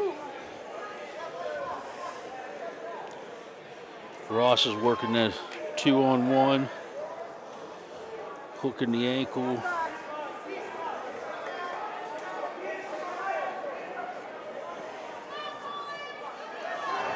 Try to get a little skull candy there as McLaughlin trying to get up to his feet here. Short time, second period.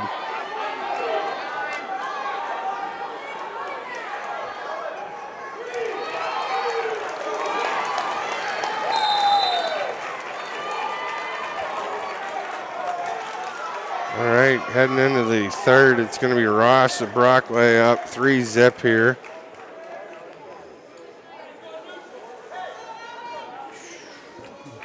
Go neutral. See what McLaughlin can bring. 127-pound place winners to the podium, please. If I was Ross, I don't think I'd go tie up here. Nope. Shoot from open. Yep. Elbows in and shoot from open. Nothing really's changed that much, has it? Nope. Boy, Ryan's really taking it to Powell down there. Dante always talks how the sport's evolved, and it has evolved, a lot of different things, but the basics are still the same. Yep. You cannot shoot from open with the flying eagle coming in, and not expect to get pancaked. Right. Or... Yep. And Ross, a nice, gentle little mat return. That could have been. Takes a 5-0 lead with a minute to go in the third. Well, there's an escape by McLaughlin. Looked like Ross got a little lazy with his hips. And McLaughlin felt it and was able to get out. McLaughlin's going to have to go big here, which it looks like he's trying to do. Ross doing a real good job with hand fighting and maintaining inside position here.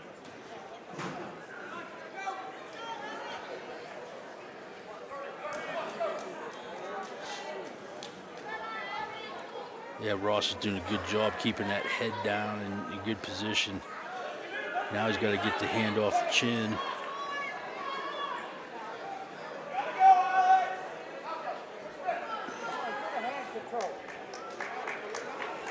Down to 8 seconds to go, and Ross is going to be your third place finisher at 133 pounds.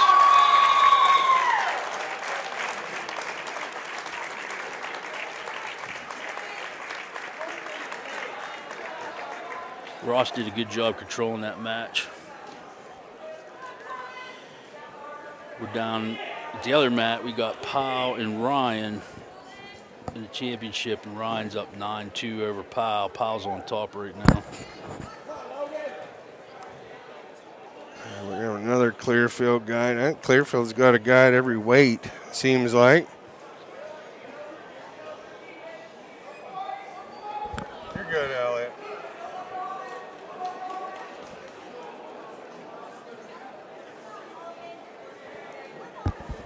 All righty. Rossetti, he's made his way down to the floor. I'd like to thank Chris Rossetti for the partnership that we've had with him here for winter sports. You know what the best thing I think is about the partnership is being able to watch on the TV on YouTube. Well, that's common. With the some of the stuff that they do, the YDL stuff is like just that's coming in the next, before baseball, Brookville Sports will have its own YouTube channel. I agree. I got to watch Ladd down at Legion Regionals last year down at Homer City on Renda. They did it. It was like watching a Pirate game. They had some announcer down there. It was like watching, not a Pirate game, but like AAA baseball, But it was on YouTube. Didn't need to have an account. I just had the link and bang, and it was a pretty cool setup. I'm going to look into it. They had it had to have been like a security camera down by the, on the first base side. It would go from the pitcher to the plate, and then it'd show the windup to the batter, and then it would go to the full field view. Oh, wow. It was pretty neat. I caught it. It was just a little mobile camera. Of course, I'm sure that was more than a two-man crew doing that, too. Probably. 127 pounds from Clearfield, Brendan Chamberlain. Okay, 127 pounds, Chamberlain, Braden Chamberlain from Clearfield was your fourth place finisher. Aiden Beimel was your third place finisher. In second place from Cranberry, Elijah Brocious. Elijah Brocious is your runner-up at 127 pounds and your District 9 And champion. I just had my historian look this up. Since 1945, the 41st four-time champ. Wow. From Brockway, Weston Pasarchi. Well, there you go. That's pretty impressive. Yep. Pisarchik from Brockway, Weston, Clarion recruit, winning his 4th. 45, and that's 55 years there to 2000. And you tack 24 on 59, 79 years. There's only been 41 champions, Scott. That's pretty impressive. Well, down here on our mat, 3rd and 4th, we got Wenner of Cranberry taking on Bumbarger of Clearfield. Wenner in, and he's getting some swipes here, Scott, wow. on a deep double. Yes, he is, isn't he?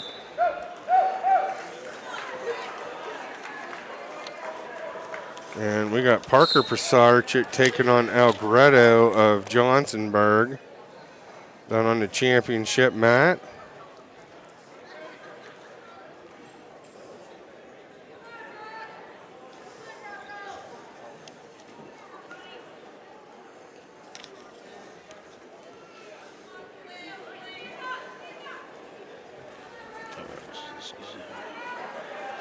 As Wenner collected a 5-pointer there in the first.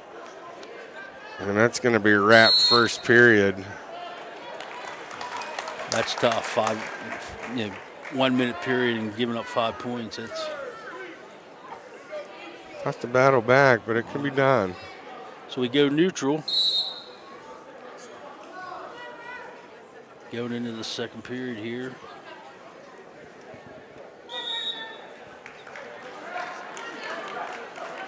Another takedown by Wenner. Makes it 7-0 with 1:40 to go in the second period.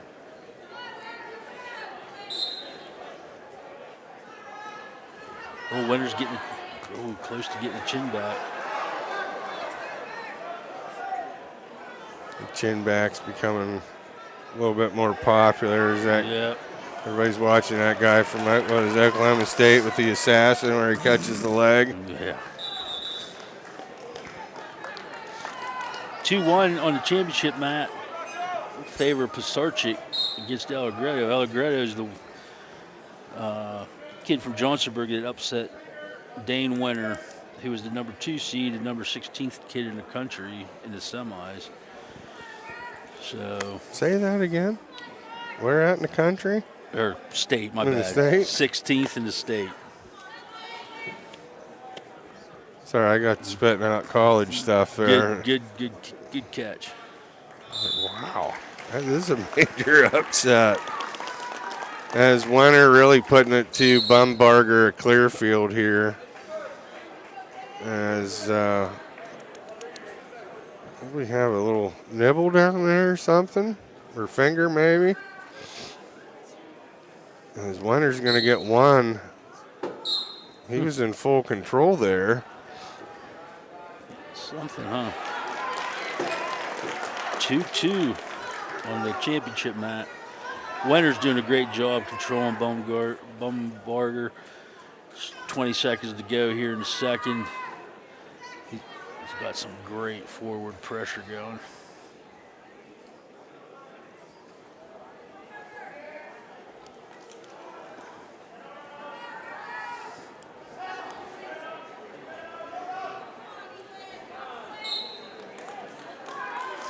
Eight nothing going into the third. It's Wenner's choice. He's going to take down.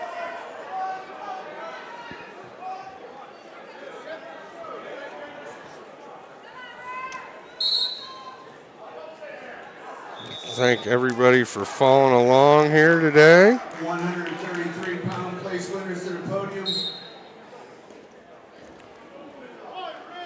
All right, 9-0. It was Wenner with the escape. We got 1:40 to go.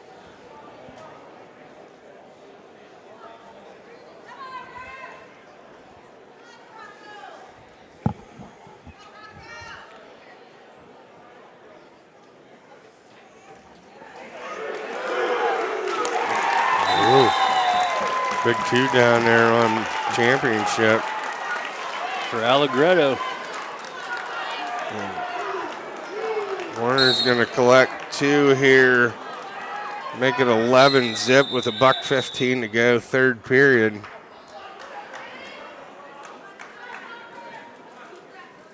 That was a pretty slick takedown down there, Billy. Mm-hmm. So we got Winter adjusting his headgear. Got a minute 15 to go. Winter's on top. A little bit more of that forward pressure here. Ooh, he's doing a good job of that. Bumgarner sitting back.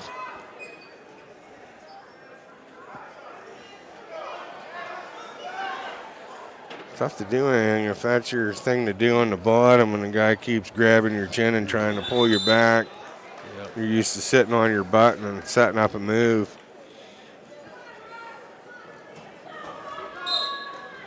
You can catch guys in that. Yeah, yep. Pretty easy.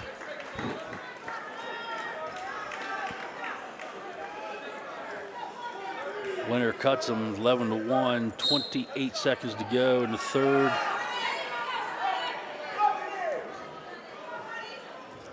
Winter does a good job getting in on the legs to stop the big stuff from Bumgarner.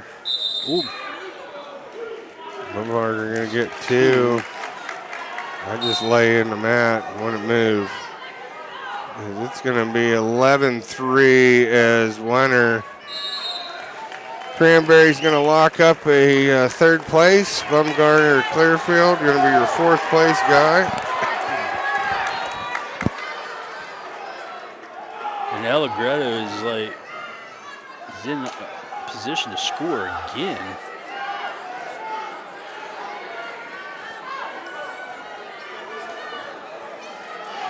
This is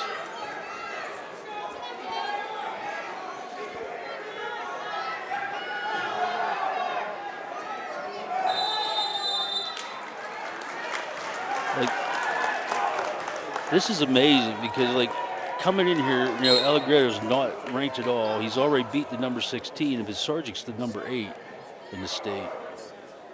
He's having a really good tournament.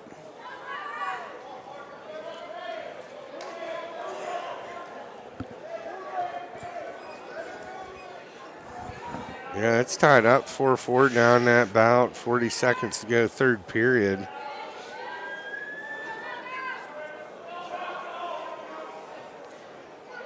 Pisarcic's working a Russian tie, tries to throw it by. Under 30 seconds to go. Ooh. Allegretto just good job staying in position.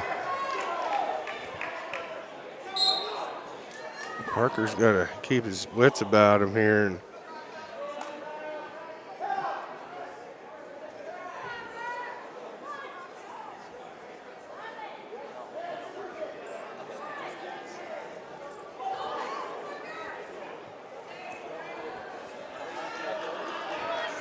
Elliot's too worried about the comments. That's fine. I think they got caught snoozing and left it on the podium there for a minute. Well, he got called out by name. I know who it was. I'm not even calling her name. Shouldn't she be at Franklin Marshall watching her kid? You think so? She might be. Yeah, that's true. Can't get enough. She might be in the stands and have the district finals on. As we're going into OT, I'm going to run a couple commercials here, Scotty. We'll be right back.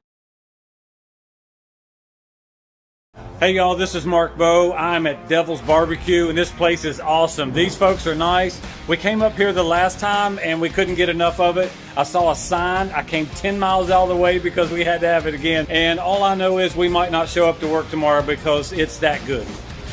See y'all. Devil's Barbecue, where it's all about the smoke. Brookville, PA.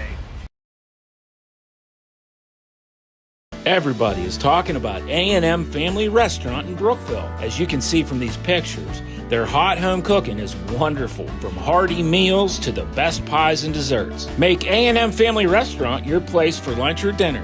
Open all days but Mondays. Enjoy true family dining at A&M Family Restaurant in Brookville. Proud sponsors of this telecast and supporter of youth athletics.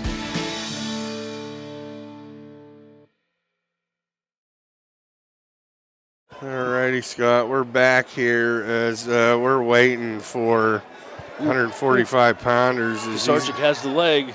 He's got a cradle. He's got to be careful here. No. Ooh, I don't agree. I don't know, man. As Parker Pisarchik. That's a tough call there. And his brother going to go 1-1. Job for the Rovers. Scott, we're going to have Avini of Clearfield taking on Ferguson of Port.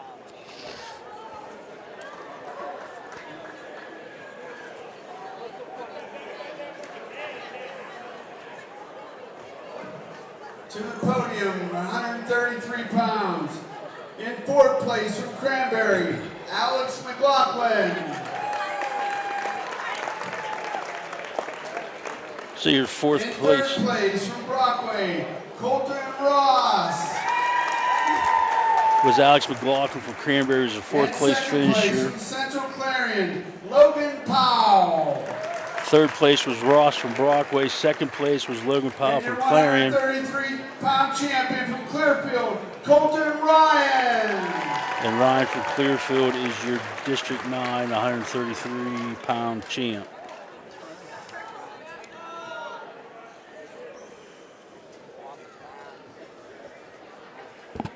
Alrighty. I tell you, this championship, there's no love lost between these two. Householder and Wheeler. As we should have a pretty good match down here with Ferguson from Port and Avini at Clearfield. Here we go. Alrighty. We got to pretend that's not happening. Yeah, that's what I'm trying to do. I'm not even trying to look out of the corner of my eye. 45 seconds to go here in the first period. Still no score.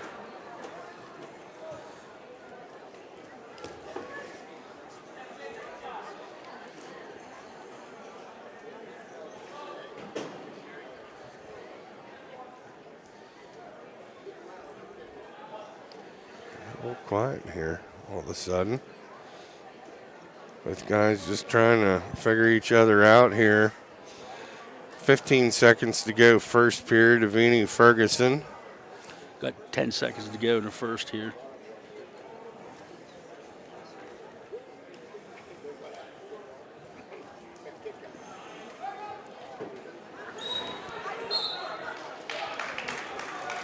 So that's the end of the first period. Avini won the toss. He's going to choose down.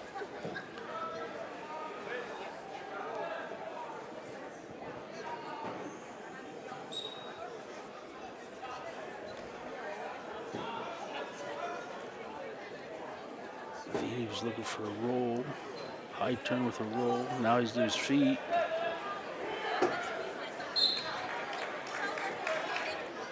Ferguson's going to have to try to get him to the mat here. Trying, he can't get him off the mat. He trips him. Good job getting him back down the mat.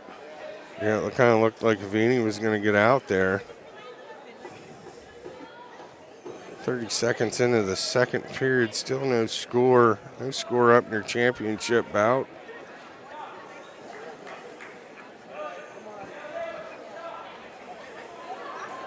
Another high turn by Avini. Oh, he might get to Peterson here. He does. That's a reversal, and that should be back.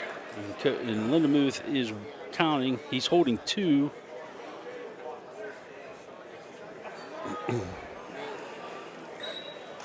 They go out of bounds. That should give Avini a 4-0 lead with 56 seconds to go in the second period.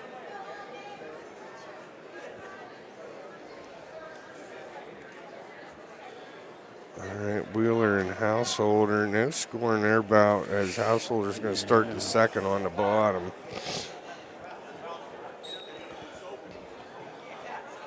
Ferguson's trying to get to his feet, couldn't. Vini has a leg in.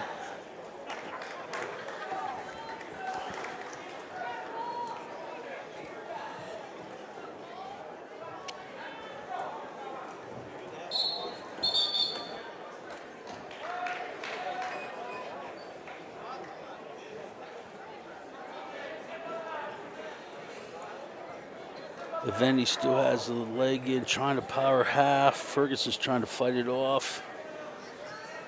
Ooh, he's got it tight here.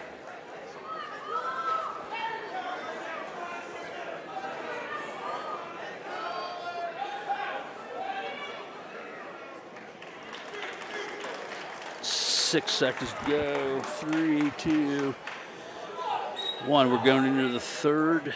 It'll be Ferguson's choice. Sorry, I got out in the la-la land there for a minute. Ferguson chose neutral. Householder got out, did he? Yep. They're under a minute to go, second period. Householder in front headlock position down there. We're into the third here. Vini up 4-zip. Ferguson trying to go big here. Out of bounds. Good hustle by Vini back to the middle of the mat here. We got a minute 37 seconds to go in the third here. Takedown for Cole. Ferguson's got to start getting into some shots here. Of course, Vini's doing a good job. Collar tie and blocking him off. Nice shot by Vini.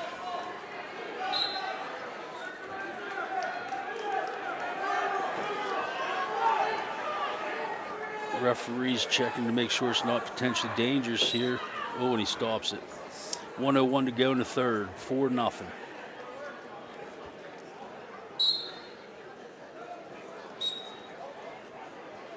Tater, he's getting balled over there. What's up? Nate. A lot of skin up on top of the Sharpie. Yeah, it is. Good thing it's dark over there. We might be blinded. Yeah. He gets sensitive about that kind of stuff. 40 seconds to go here, third period. He'll be coming back over, tapping you on my shoulder and that going like this, wanting my Yeah. money.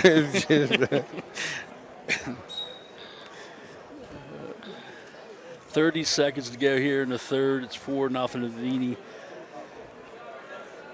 Ferguson really still has not shown much on his feet to get a takedown.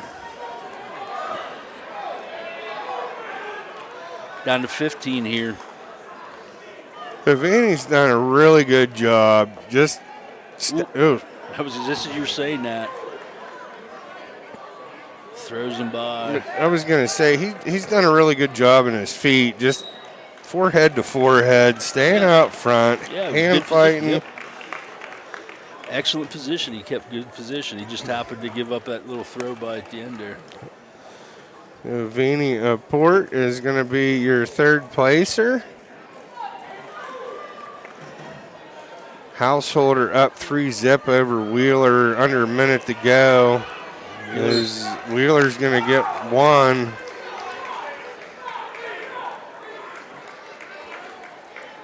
And Nick right out of the suit back into the pin, right into the zebra. Well, good. We needed him out there. Yep.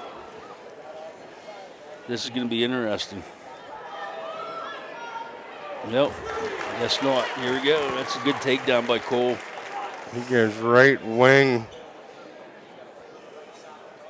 in, right side. Boy, it's deep too. Yep. He's keeping that hip way down. That's awesome. He's got the inside bar. Oh, he's got the claw too. He's going to try sit with it. Or he's just going to sit there and try to kill the time. Which would be a bad idea. No, for This will be his third. Yep. No, he's going to try to pen him here, Scotty. That's good for With him. a second to go. That's scoring points. That's what the college guys like to see. Yep. Constantly scoring points. The Naval Academy's getting a good one, I think. He's got another year yet. Yep. They did a good job going after him this year, because I have a feeling that gets through this year, he might have had some other people. Yeah. Can't fault a guy going to the Naval Academy to serve your country. Nope. I'll tell you what, I did a little time in the Navy myself, and I can tell you what, it was a life changer, one that I needed at the time. But it's a good branch of the service to serve in. You get to see a lot of the world. And not to mention, he's getting coached by one of the best in Kerry Colat, one of the best in Pennsylvania. Yep. That's back in our day. In second place from Johnsonburg. Get to see those guys. They come up here to the Clarion Open. And with his second District 9 title from Brockway, Parker Prasarchik. Parker Prasarchik with number 2 D9 title. I'm just going to give the Clarion Open a little free press here, but a lot of people do not know. It is always the first week in November, the first Sunday. Coach Ferreira and the Golden Eagles host the Clarion Open, and you can see guys from a ton of different schools. And Navy is here for every one of them. You get some Penn State guys, some Pitt guys. It's a lot of young up-and-comers. Pretty impressive. Well, Penn State the one year sent a lot of guys up. Ooh, what a move by Collins. As we got Bash from Brockway taking on Flieger of Cranberry. Boy, did Bash have a big one, Billy, to get in for third and fourth. Yes, he did, right at the end of the third. He was wrestling Dilly from St. Mary's, and he was losing 10-4, and he was able to get Dilly over. An elevator? Yeah, cemented an elevator. Got the fall.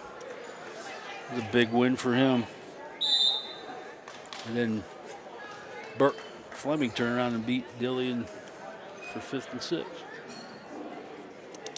Heck of a way to go out for Burke. I'm so proud of him to battle through and the stuff he did for the team. You know, like he's one of those guys that just put out there. He was willing to drop down to 47 for the duels season, and so they had options at 45 and 52. And Collins putting it to Bittler. That is the weird position down there. Oh my gosh, yes it is.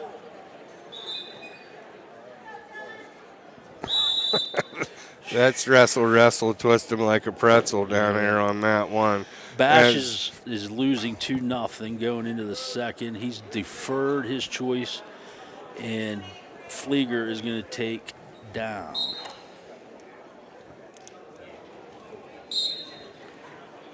Alrighty, back at it here as we start the second period. Oh, Bash was high. Bash is on his back. It's a reversal, so it's 4-0. And Flieger's also getting back. Ref's holding 3. Bash battling here. It's a tight one. Yeah, he's got a minute 30. Oh, there's your fall. Alrighty, as Flieger's going to be your third place guy and Bash fourth place. They're going to both head down to Sharon next weekend.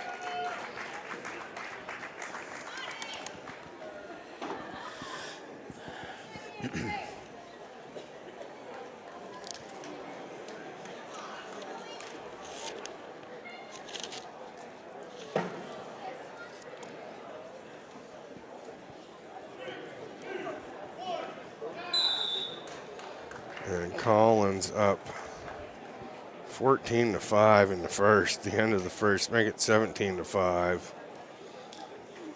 Remember Bittler down in your championship match.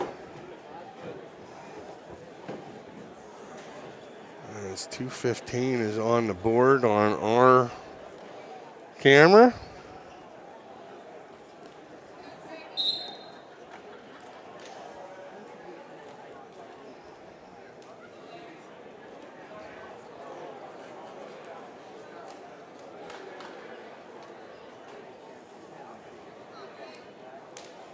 Do we not have a third and fourth at 72? It's not on the board. Let me check. I don't know. I'm just looking. It's kind of mixed up. All right, there's going to be the tech fall for Collins. He's going to 22-6. As they're going to have the podium. Augenball is going to win by default over Freeland.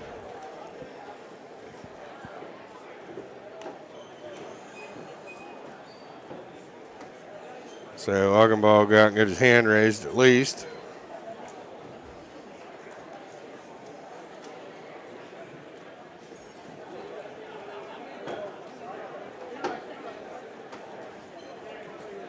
Clifford down there stirring the referee's bench up.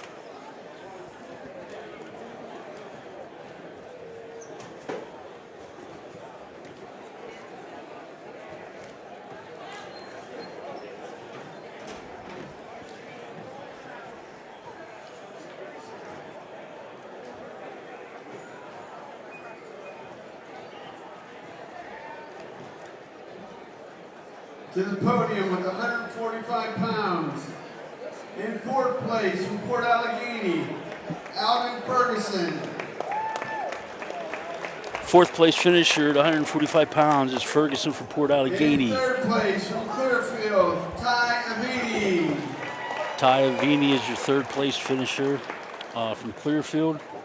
In second place from St. Mary's, Jaden Wheeler. Jaden Wheeler is your second place finisher from St. Mary's at 145 pounds. In first place with his third District 9 title from Brookville, Cole Householder. And the champion, Cole Householder from Brookville, is your 145-pound champion, and that is his third district title. So, Billy, he'll have a chance next year to go for 4. Yeah, maybe the 42nd. Yeah. I'm not sure how many Brookville has.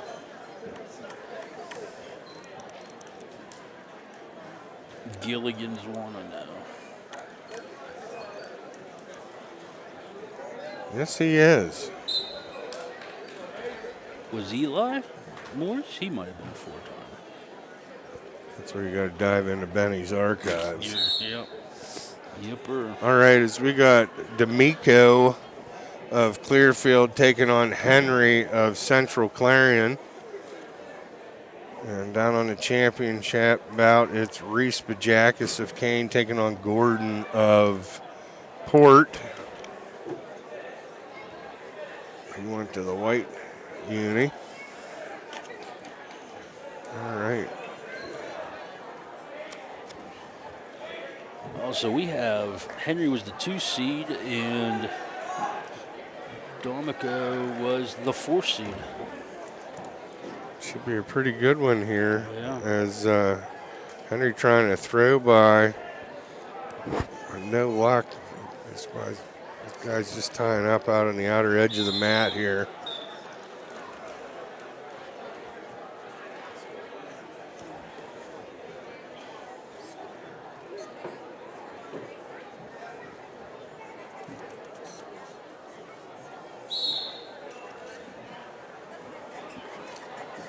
So we go to the second period, 0-0, and D'Amico is down. He's up to his feet, looking for a standing switch. And he's close to getting it, but they're at the edge. Now he's trying to slide back to get his one, which he does. So Domick is up 1-0 with 1:42 to go.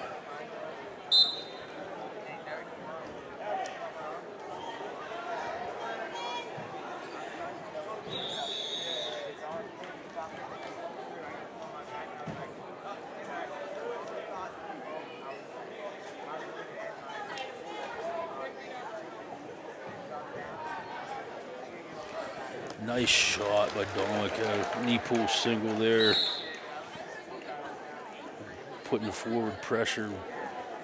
Good job on that. 1:10 to go.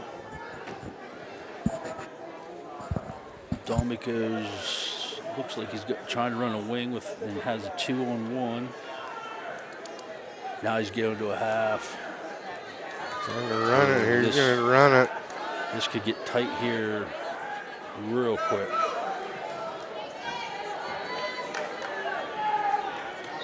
There he's getting the count.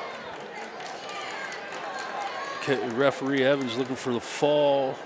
Henry doing a good job just bridging up, keeping those shoulders up. 30 seconds to go. It's a long time to be in that position. Yes, it is. Take the gas right out of you. Actually, Domick, if he could sit a little bit, would help him out there. Well, there you go. Must have heard you. Sit on his butt and take a peek at the lights. Yeah. We got 10 seconds to go here. Henry, now you can get a pretty good view there, so. Yep. Domick must be right on the edge of that.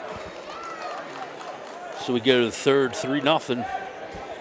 As Henry's trying to shake out the old shoulders here.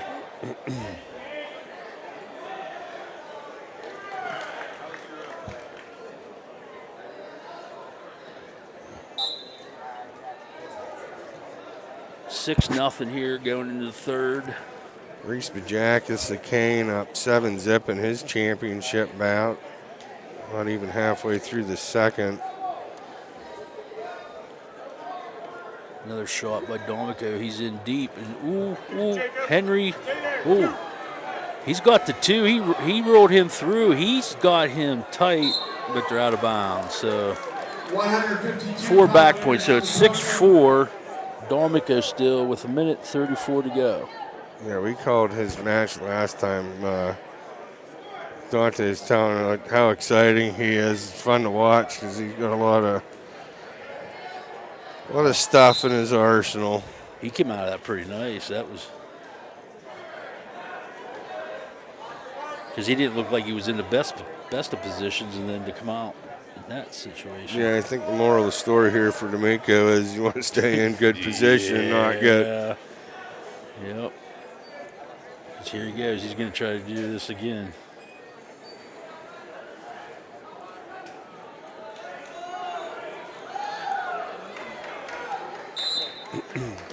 Minute 4 to go. 7-4. Domico. Needs a little more real estate if he's going to try that.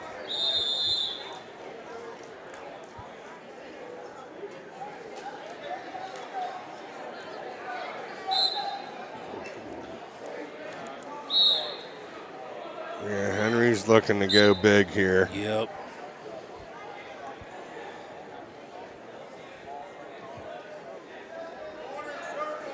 I'd be shooting a low leg single and hanging on that ankle, buddy.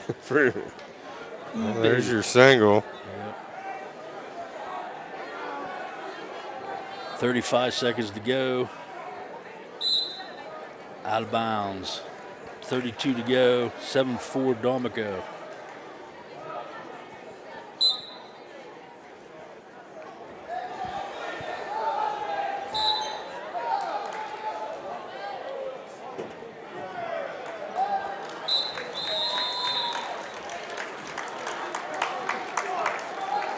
We got 20.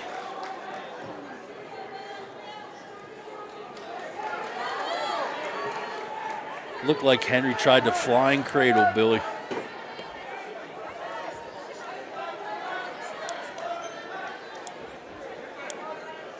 $5 to go. We just ran out of clock there. As D'Amico Clearfield's going to be your third placer.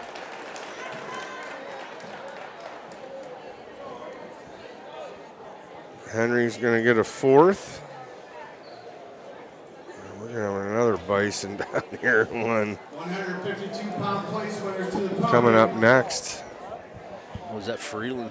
Yep, as we got your 52 is Bajakis. Kane's going to be your 160-pound champion.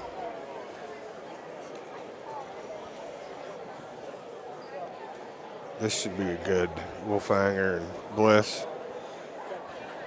As Elliott's to the podium.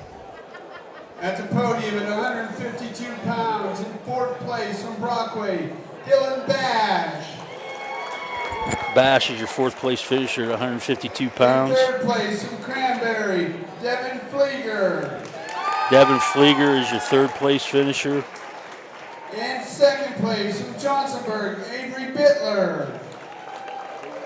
Avery Bittler from Johnsonburg is your runner-up. 152-pound champion. His third from Clearfield, Brady Collins. And Collins from Clearfield is your champion. That is his third.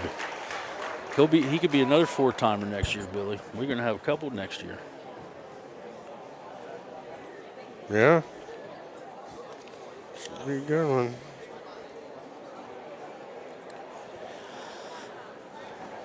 So we have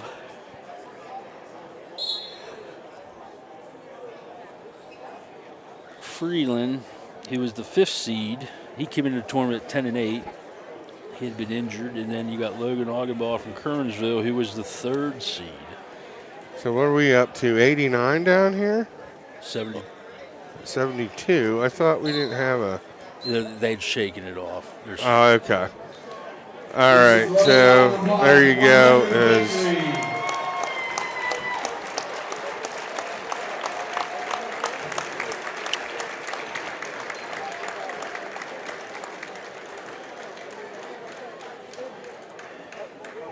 The Augenbaugh will get your third. All right, well, let's go down here to Bliss and Wolfhanger because we're waiting. A little bonus coverage here on the Consi Cam. Good boy.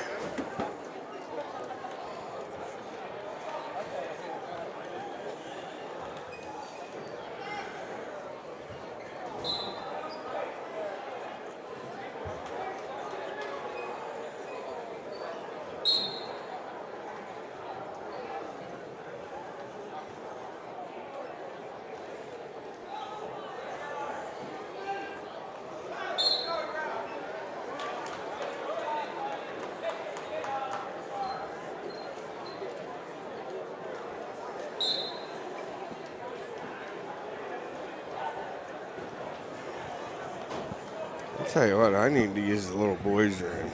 Yeah. Are you good? Yeah. Okay.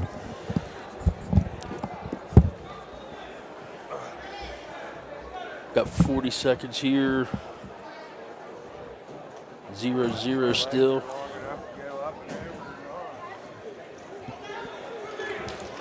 Ooh. Gave Bliss the 2. I'm not sure about that, but Sipes gave him 2.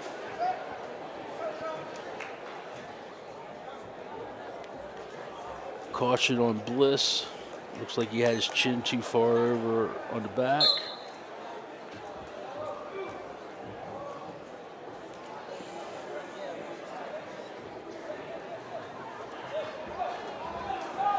Nice mat return by Bliss.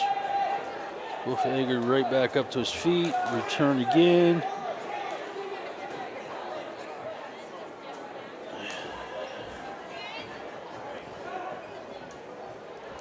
He's having trouble seeing because of the clock, but time runs out.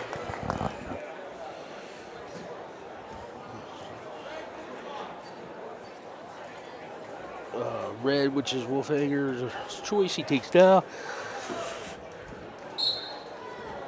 Starts the second. Bliss is going to cut him. It's 2-1.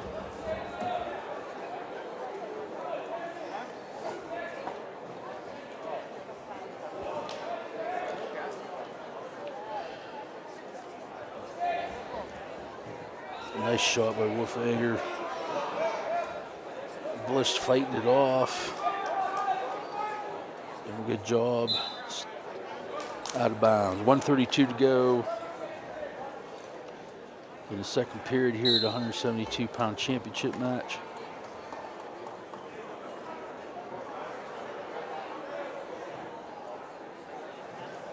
The 160-pound place winners to the podium. Coaches, don't forget your balance.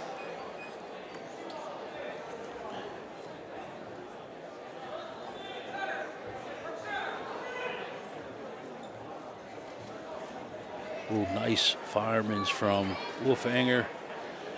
Working to try to get, there's their 3-2 lead now.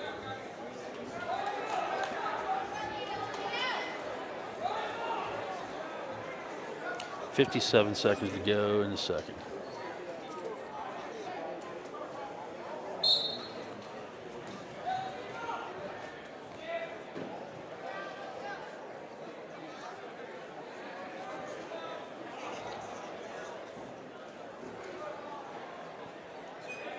Wolfhanger returns Bliss to the mat. There's 40 seconds to go. Close to the edge there. Go out of bounds.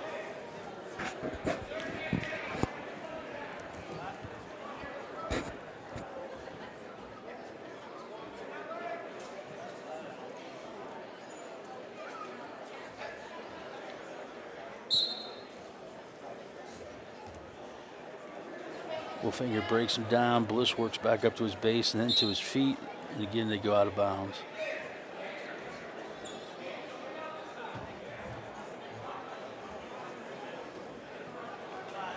Bliss made a comment to referee Sipes, not sure what that was all about. Bliss to his feet. Wolfhanger just decides to cut him. There's 20 seconds to go in the second period.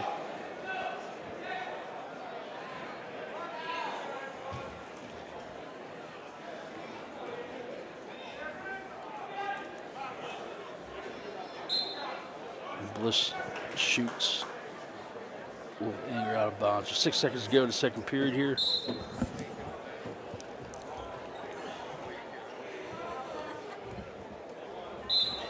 .33 going into the third.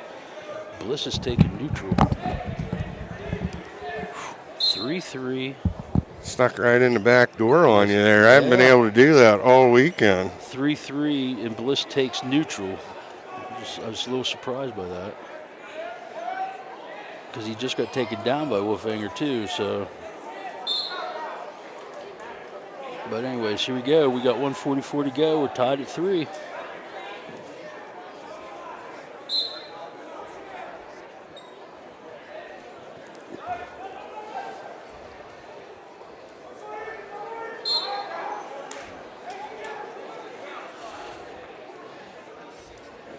Bliss is definitely looking for that big move, Billy. He's had big moves all weekend. Said I got to meet his dad there. He's got a couple of these businesses on. Fox's Pizza, Port Allegheny Chiropractor. Actually, Dr. Young called that match on YouTube. Okay. Which I thought he did an outstanding job of that Brookville Port Allegheny match. I like the camera angles they had on those. Yep. 2 different angles here. So we're down to minute 5. Still 3-3 here.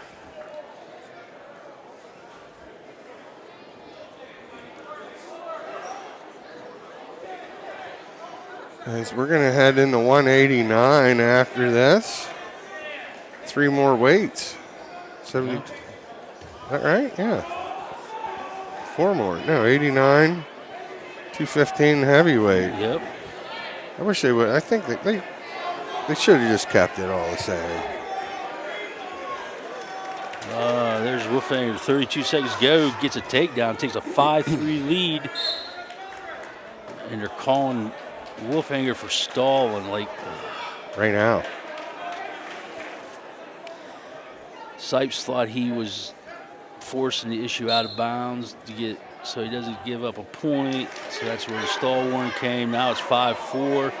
Nice shot by Wolfhanger. Right on the re-attack there. Yeah. So it's 7-4. 10 seconds to go.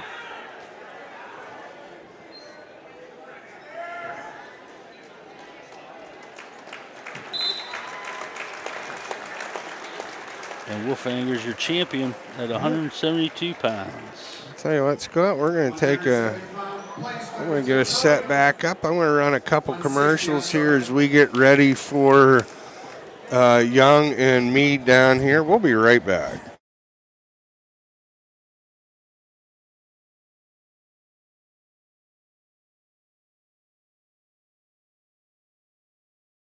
Hey, this is Freddie from K&T Supplies.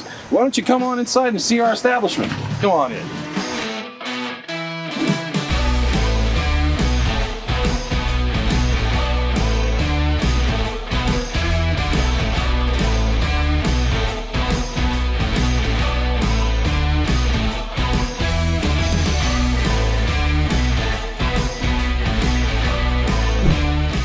Good times.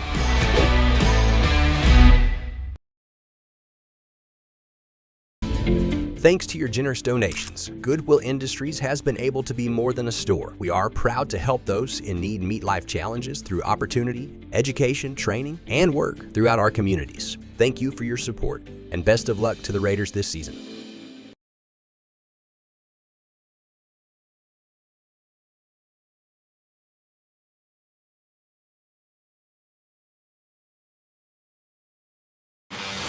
Strong's Painting and Pressure Washing of DuBois is rooting for the Brookville Raiders this season. Strong's Painting and Pressure Washing does painting, staining, pressure washing, and roof washing. Contact them online at strongspainting.net.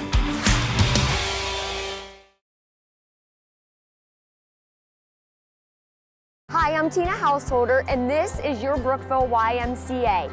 Come on in. Your Brookville YMCA has been an institution in Brookville since 1905, with longtime beloved fixtures. Hate to shut you down, Brookville YMCA, but we're back in action here. We're down to 45 seconds in the first period here on third place match, where we have Meade from Sheffield versus Young from Port Allegheny. A couple of the young boys in this. They're always tough. As boy, Chamberlain's just a beast of a. Yep. These guys, I'm not focusing on that. Yep. Young's in on, has a single leg. Meade is going to get two out of bounds with 3 seconds to go.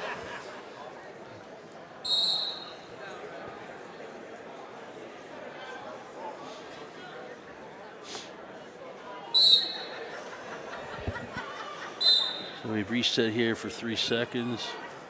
It's the first period here. We'll see who wins the toss.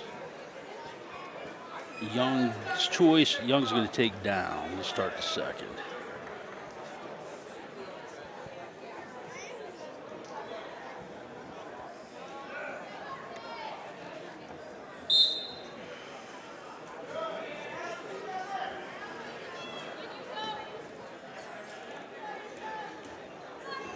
Young trying to work up to like a baby stand there.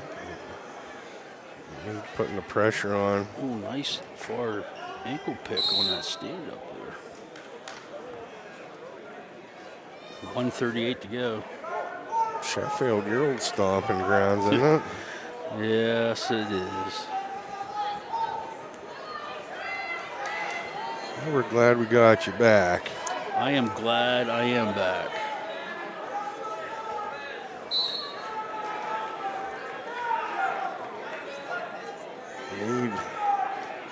Got that Merkel leg in.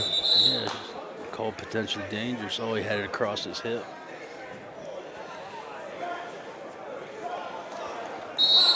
They score down the championship bout. It's Chamberlain and Belfier. Belfier going to take bottom. So we got a minute 11 here. Second period. Young from Port Allegheny up 2-0. He hits a switch, and then they get into like a funk position or something here. Young's grabbing ankles. He's going to try to keep sliding.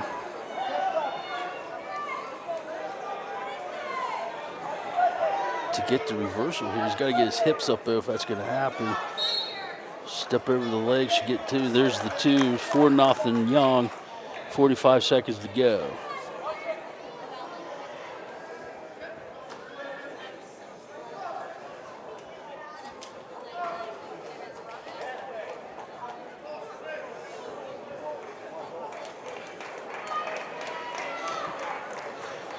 Approaching 25 seconds.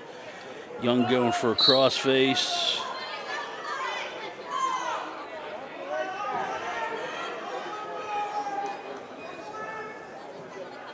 Now a bundle situation here. He's got it. He's getting back. Looking for the fall. 3 seconds to go. He's going to get them all. It's going to be 7-zip heading into the third. Chamberlain putting a tough ride on Belfier down there. Yep, there's a one. Good job. That's as soon as I say it. All right, just keep talking about that one. All right, we're going neutral down here for the third. Sorry. Down 7-zip. Thinks he might have to go get big. Yeah. The young boys are pretty big. Pretty sound wrestlers. Yeah. Young up 7-zip over me to Sheffield. Minute 34 to go here, third period. Shot by Easton. 33 to go in the championship bout. 1-0 Belfier.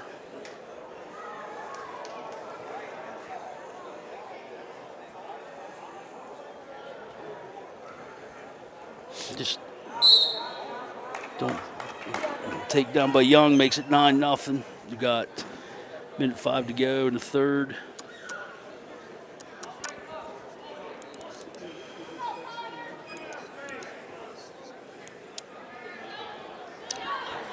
Under a minute here now. Young just, he's got Mead. Got some swipes here.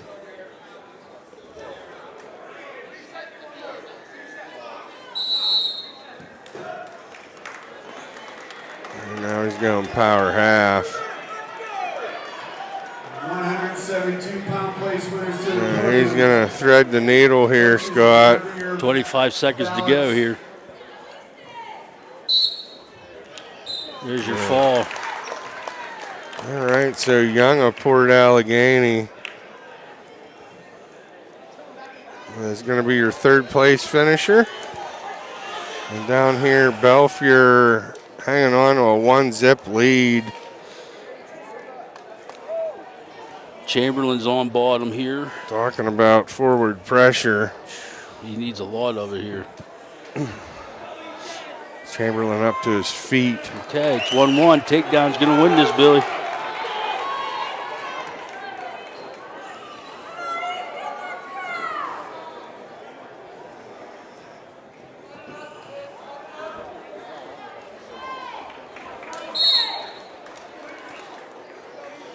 Belfier's pretty much taking all the shots here, too. Coach Kleffer earlier was trying to get a stall call. Still haven't seen one here. You got to stay out of Chamberlain's dumps. So I'm not excited that Easton's in this Russian. Well, Easton likes a Russian tie himself. Oh, I know. Oh, nice shot. Elbows out.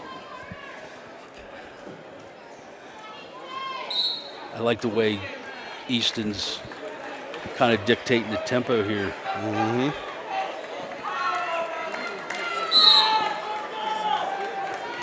45 seconds to go.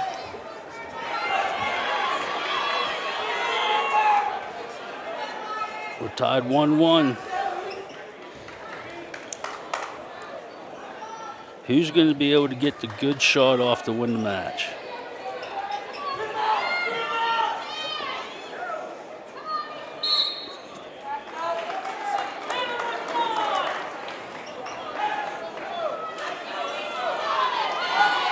Sanborn looks like he's gassing. He does. 15.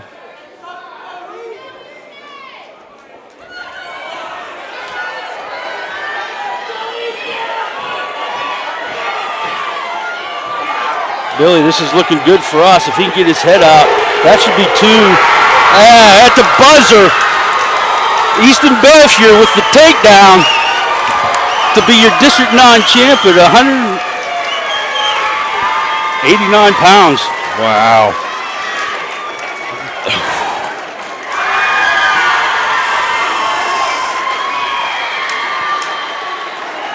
That's setting goals right there. Well, and that was goal number 1 for Easton Belfier. And after what he went through last year at this tournament, for him to be here this year, whew, that's something. As we're going to have the podium, we're going to have Ayers and Geyer. There's the counterpart, Geyer of Hermansville, and I'm here to tell you, I think Mr. Ayers is on a mission. Carter Freeland. He's a big dude, Billy. Oh, the Ayers boys, we were thinking his brother was Elijah. Met him a few years back, he was a big dude. And I tell you what, if they're brothers, the old man's a big dude too. He set up behind us out a couple years now, and like, holy smack. And your 172-pound champion from St. Mary's, Andrew Ward.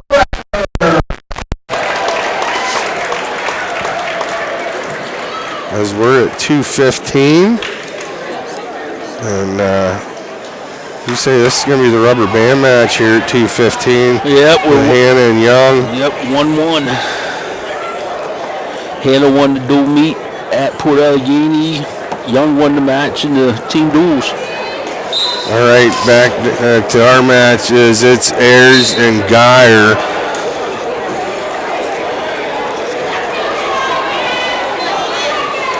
Hannah beating Ayers. 2-0, right? Yeah. As time expired, Ayers was close to getting 2.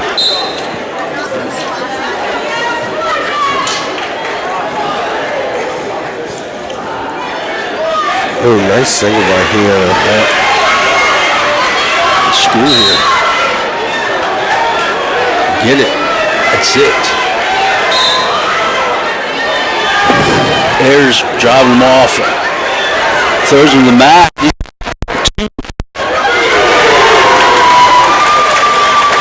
With 10 seconds to go, Ayers is up 2-0. Got 4, 3, 2, 1, 0. I'd be surprised if he gets the nod. He doesn't go up top and try to go for the fall here. Nothing against Geyer. Yep. Geyer deferred. He's going to go back. Got blood time down in the championship out.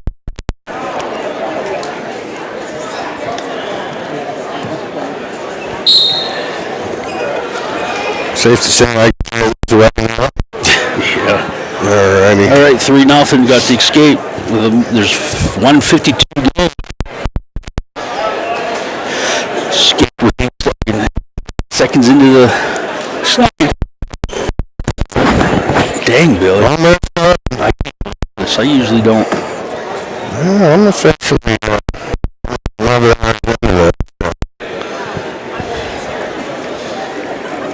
Sure you got here. Anyhow, back at minute 22 and captain here, Ayers at 3-0. Now you're going to get Douglas staying out of the way.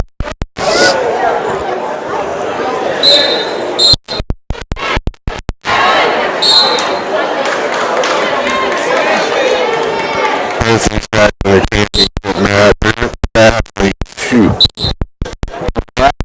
Is small. He's probably giving up 15 feel. Such a good job.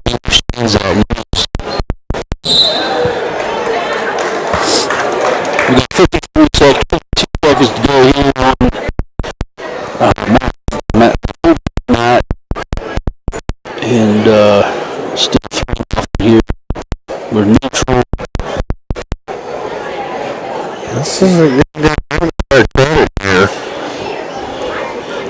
He's having trouble getting stuff going, but he's also slowing down. There's Jack. Yeah. I'm loving it.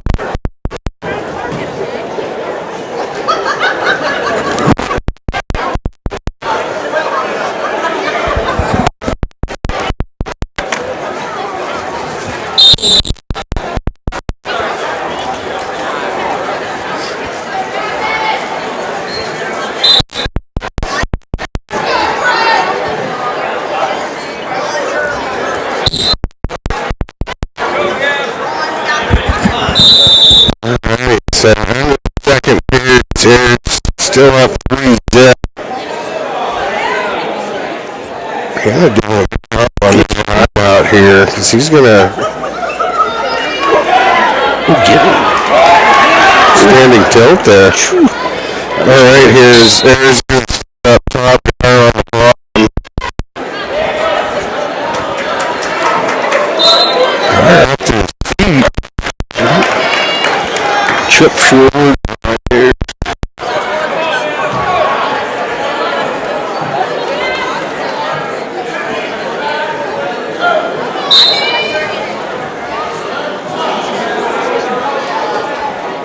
Got 20 seconds to go. If Gavin can ride him the last 17 here, it'd be huge.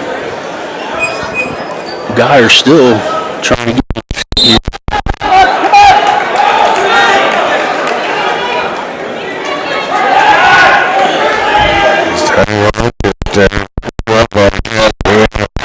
That one was championship round.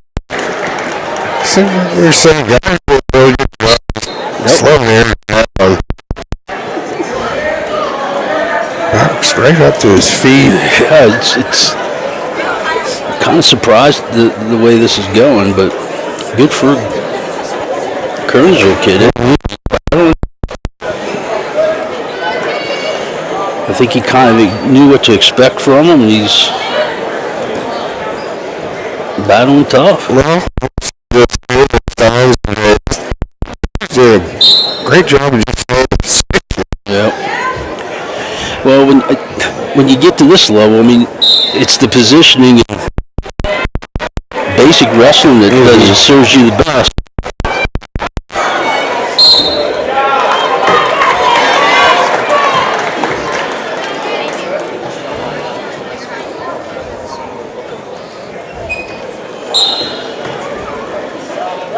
Right to his feet again.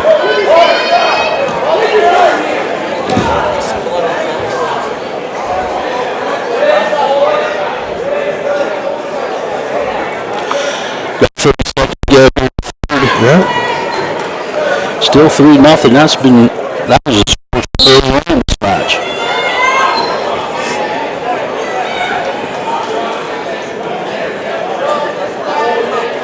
I'll tell you what, regardless of the line, goes down a pretty fast 189, 215, down the three goes. This is top 3 in this right now. It's going to do good at the ring. So I think McChesney's back. He was out pretty long period out of the box. And I think John McClain's about 89 pounders. They're tough. There's Magnus and Dietrich or whatever his name is. He's also from General McClain. Gavin is split with him this year too. There's the victory for your third place guy.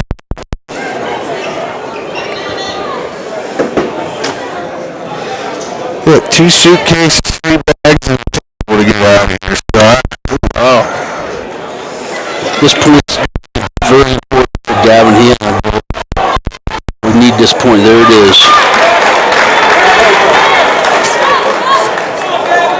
So, comparing? Oh, I thought we were You always thought he was having problems. No points here. Must be the bridge of the nose. Gavin's having some nose issues himself.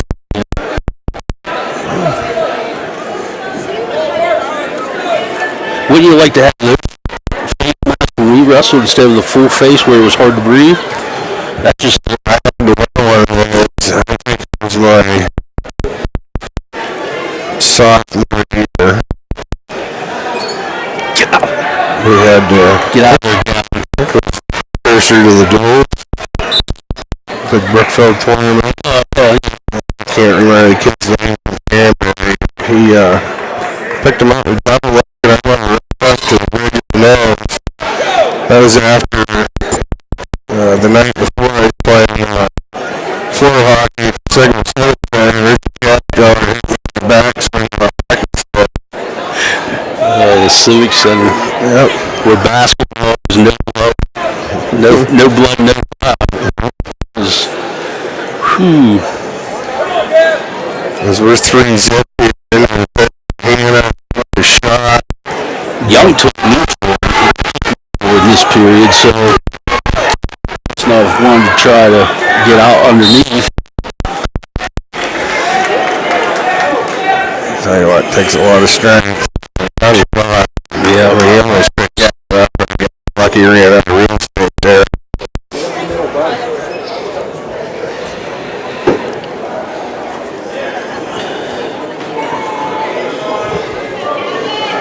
Gavin just needs to stay good position. Don't try to go talk with this guy. Stay, yes, shoot him out. Good, nice. Awesome. That was vintage buffer right there. He preaches that, he teaches that. Shooting out at the edge of the mat, and Gavin caught him. And more than likely, going to win the title. It looked like it was trying to pull him.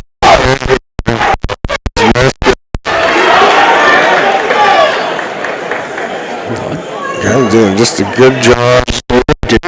I tried pulling him in, but I wouldn't do anything else. Just that's what he's doing. Randy's going to call him out about 13 seconds to get.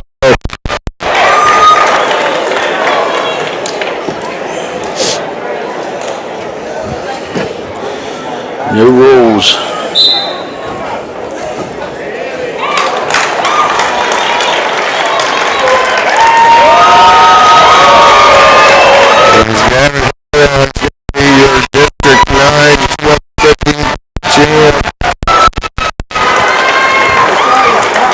That's 3, Bill. 3 for Brookfield. Yep. And tip of the hat to, let's tell you what, like I said, 215. I think you're going to see these kids stay together. I think you might see Ayers. Yeah, there's a good shot. We're pretty good up top, and we got a heavyweight. To the podium in Support Alligator. State caliber. Rasher. I hope he gets I hope the 1 and 2 guys are up.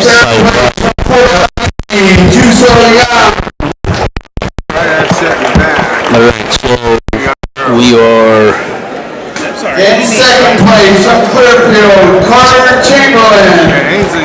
Mead from Sheffield, Young from Port Chamberlain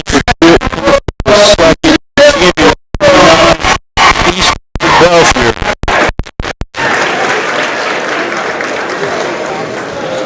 Alrighty, so now on our map, we're going to have Lenny's Broadway. He's got himself a pretty darn good yeah.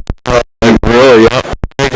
Baylor, Clearfield, and the championship is really important on the field of Central Clarion. Billy, we have the 5th seed wrestling for 3rd and 4th. Tells you how to report these two guys. What's the championship? 1 and 2? Yes. Okay. Yes. They're underway. Oh, he just forces his will. I mean, so he freight train. I mean, It was we're underway here with Williams and Bale. And Neely wasting no time. Beal's no small human either.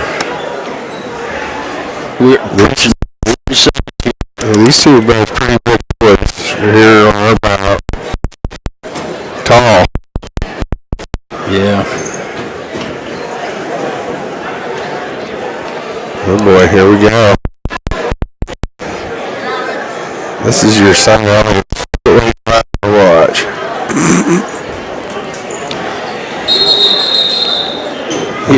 Here's a stat for you, Billy. Both of our guys in this tournament were 15 and 15. Wow. That's impressive. Yeah, winnings were 5 and 6, 16. Yeah. 15 and 15. All right, no score heading into the second here.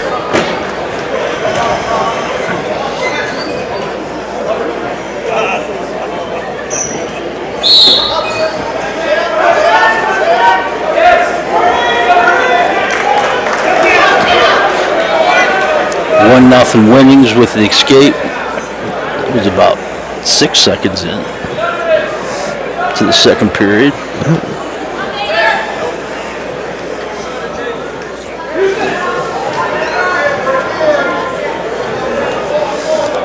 I'm going to place a wager here. We're going to see a throw in our bout here.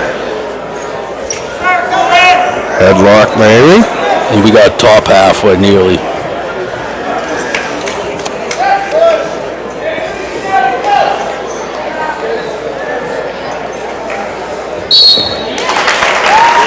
And there it is. Kirsten Neely of Port Allegheny is going to be your champion at 285. As we got a minute to go here, second period with Williams and Miller.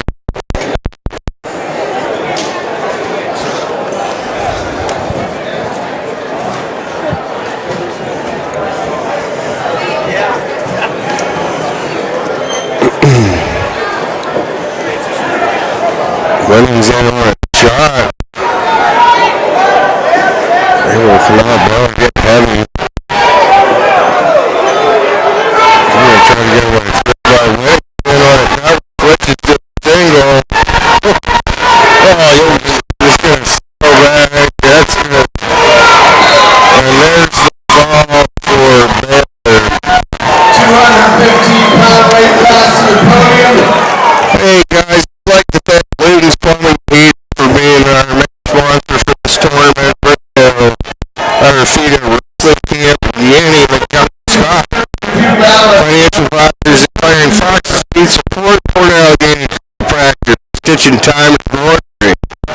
Mac Metal Sales of Brookville, Kinley and Company, K&T Supply, Devil's Barbecue, Strong Speed and Pressure Washing, Flap Barbershop, and a ton more. Tell you what, guys, it's been an awesome tournament. Tip of the hat to District 9 Committee as we are going to shut her down and take it down at eastbound on 80. So, appreciate everybody following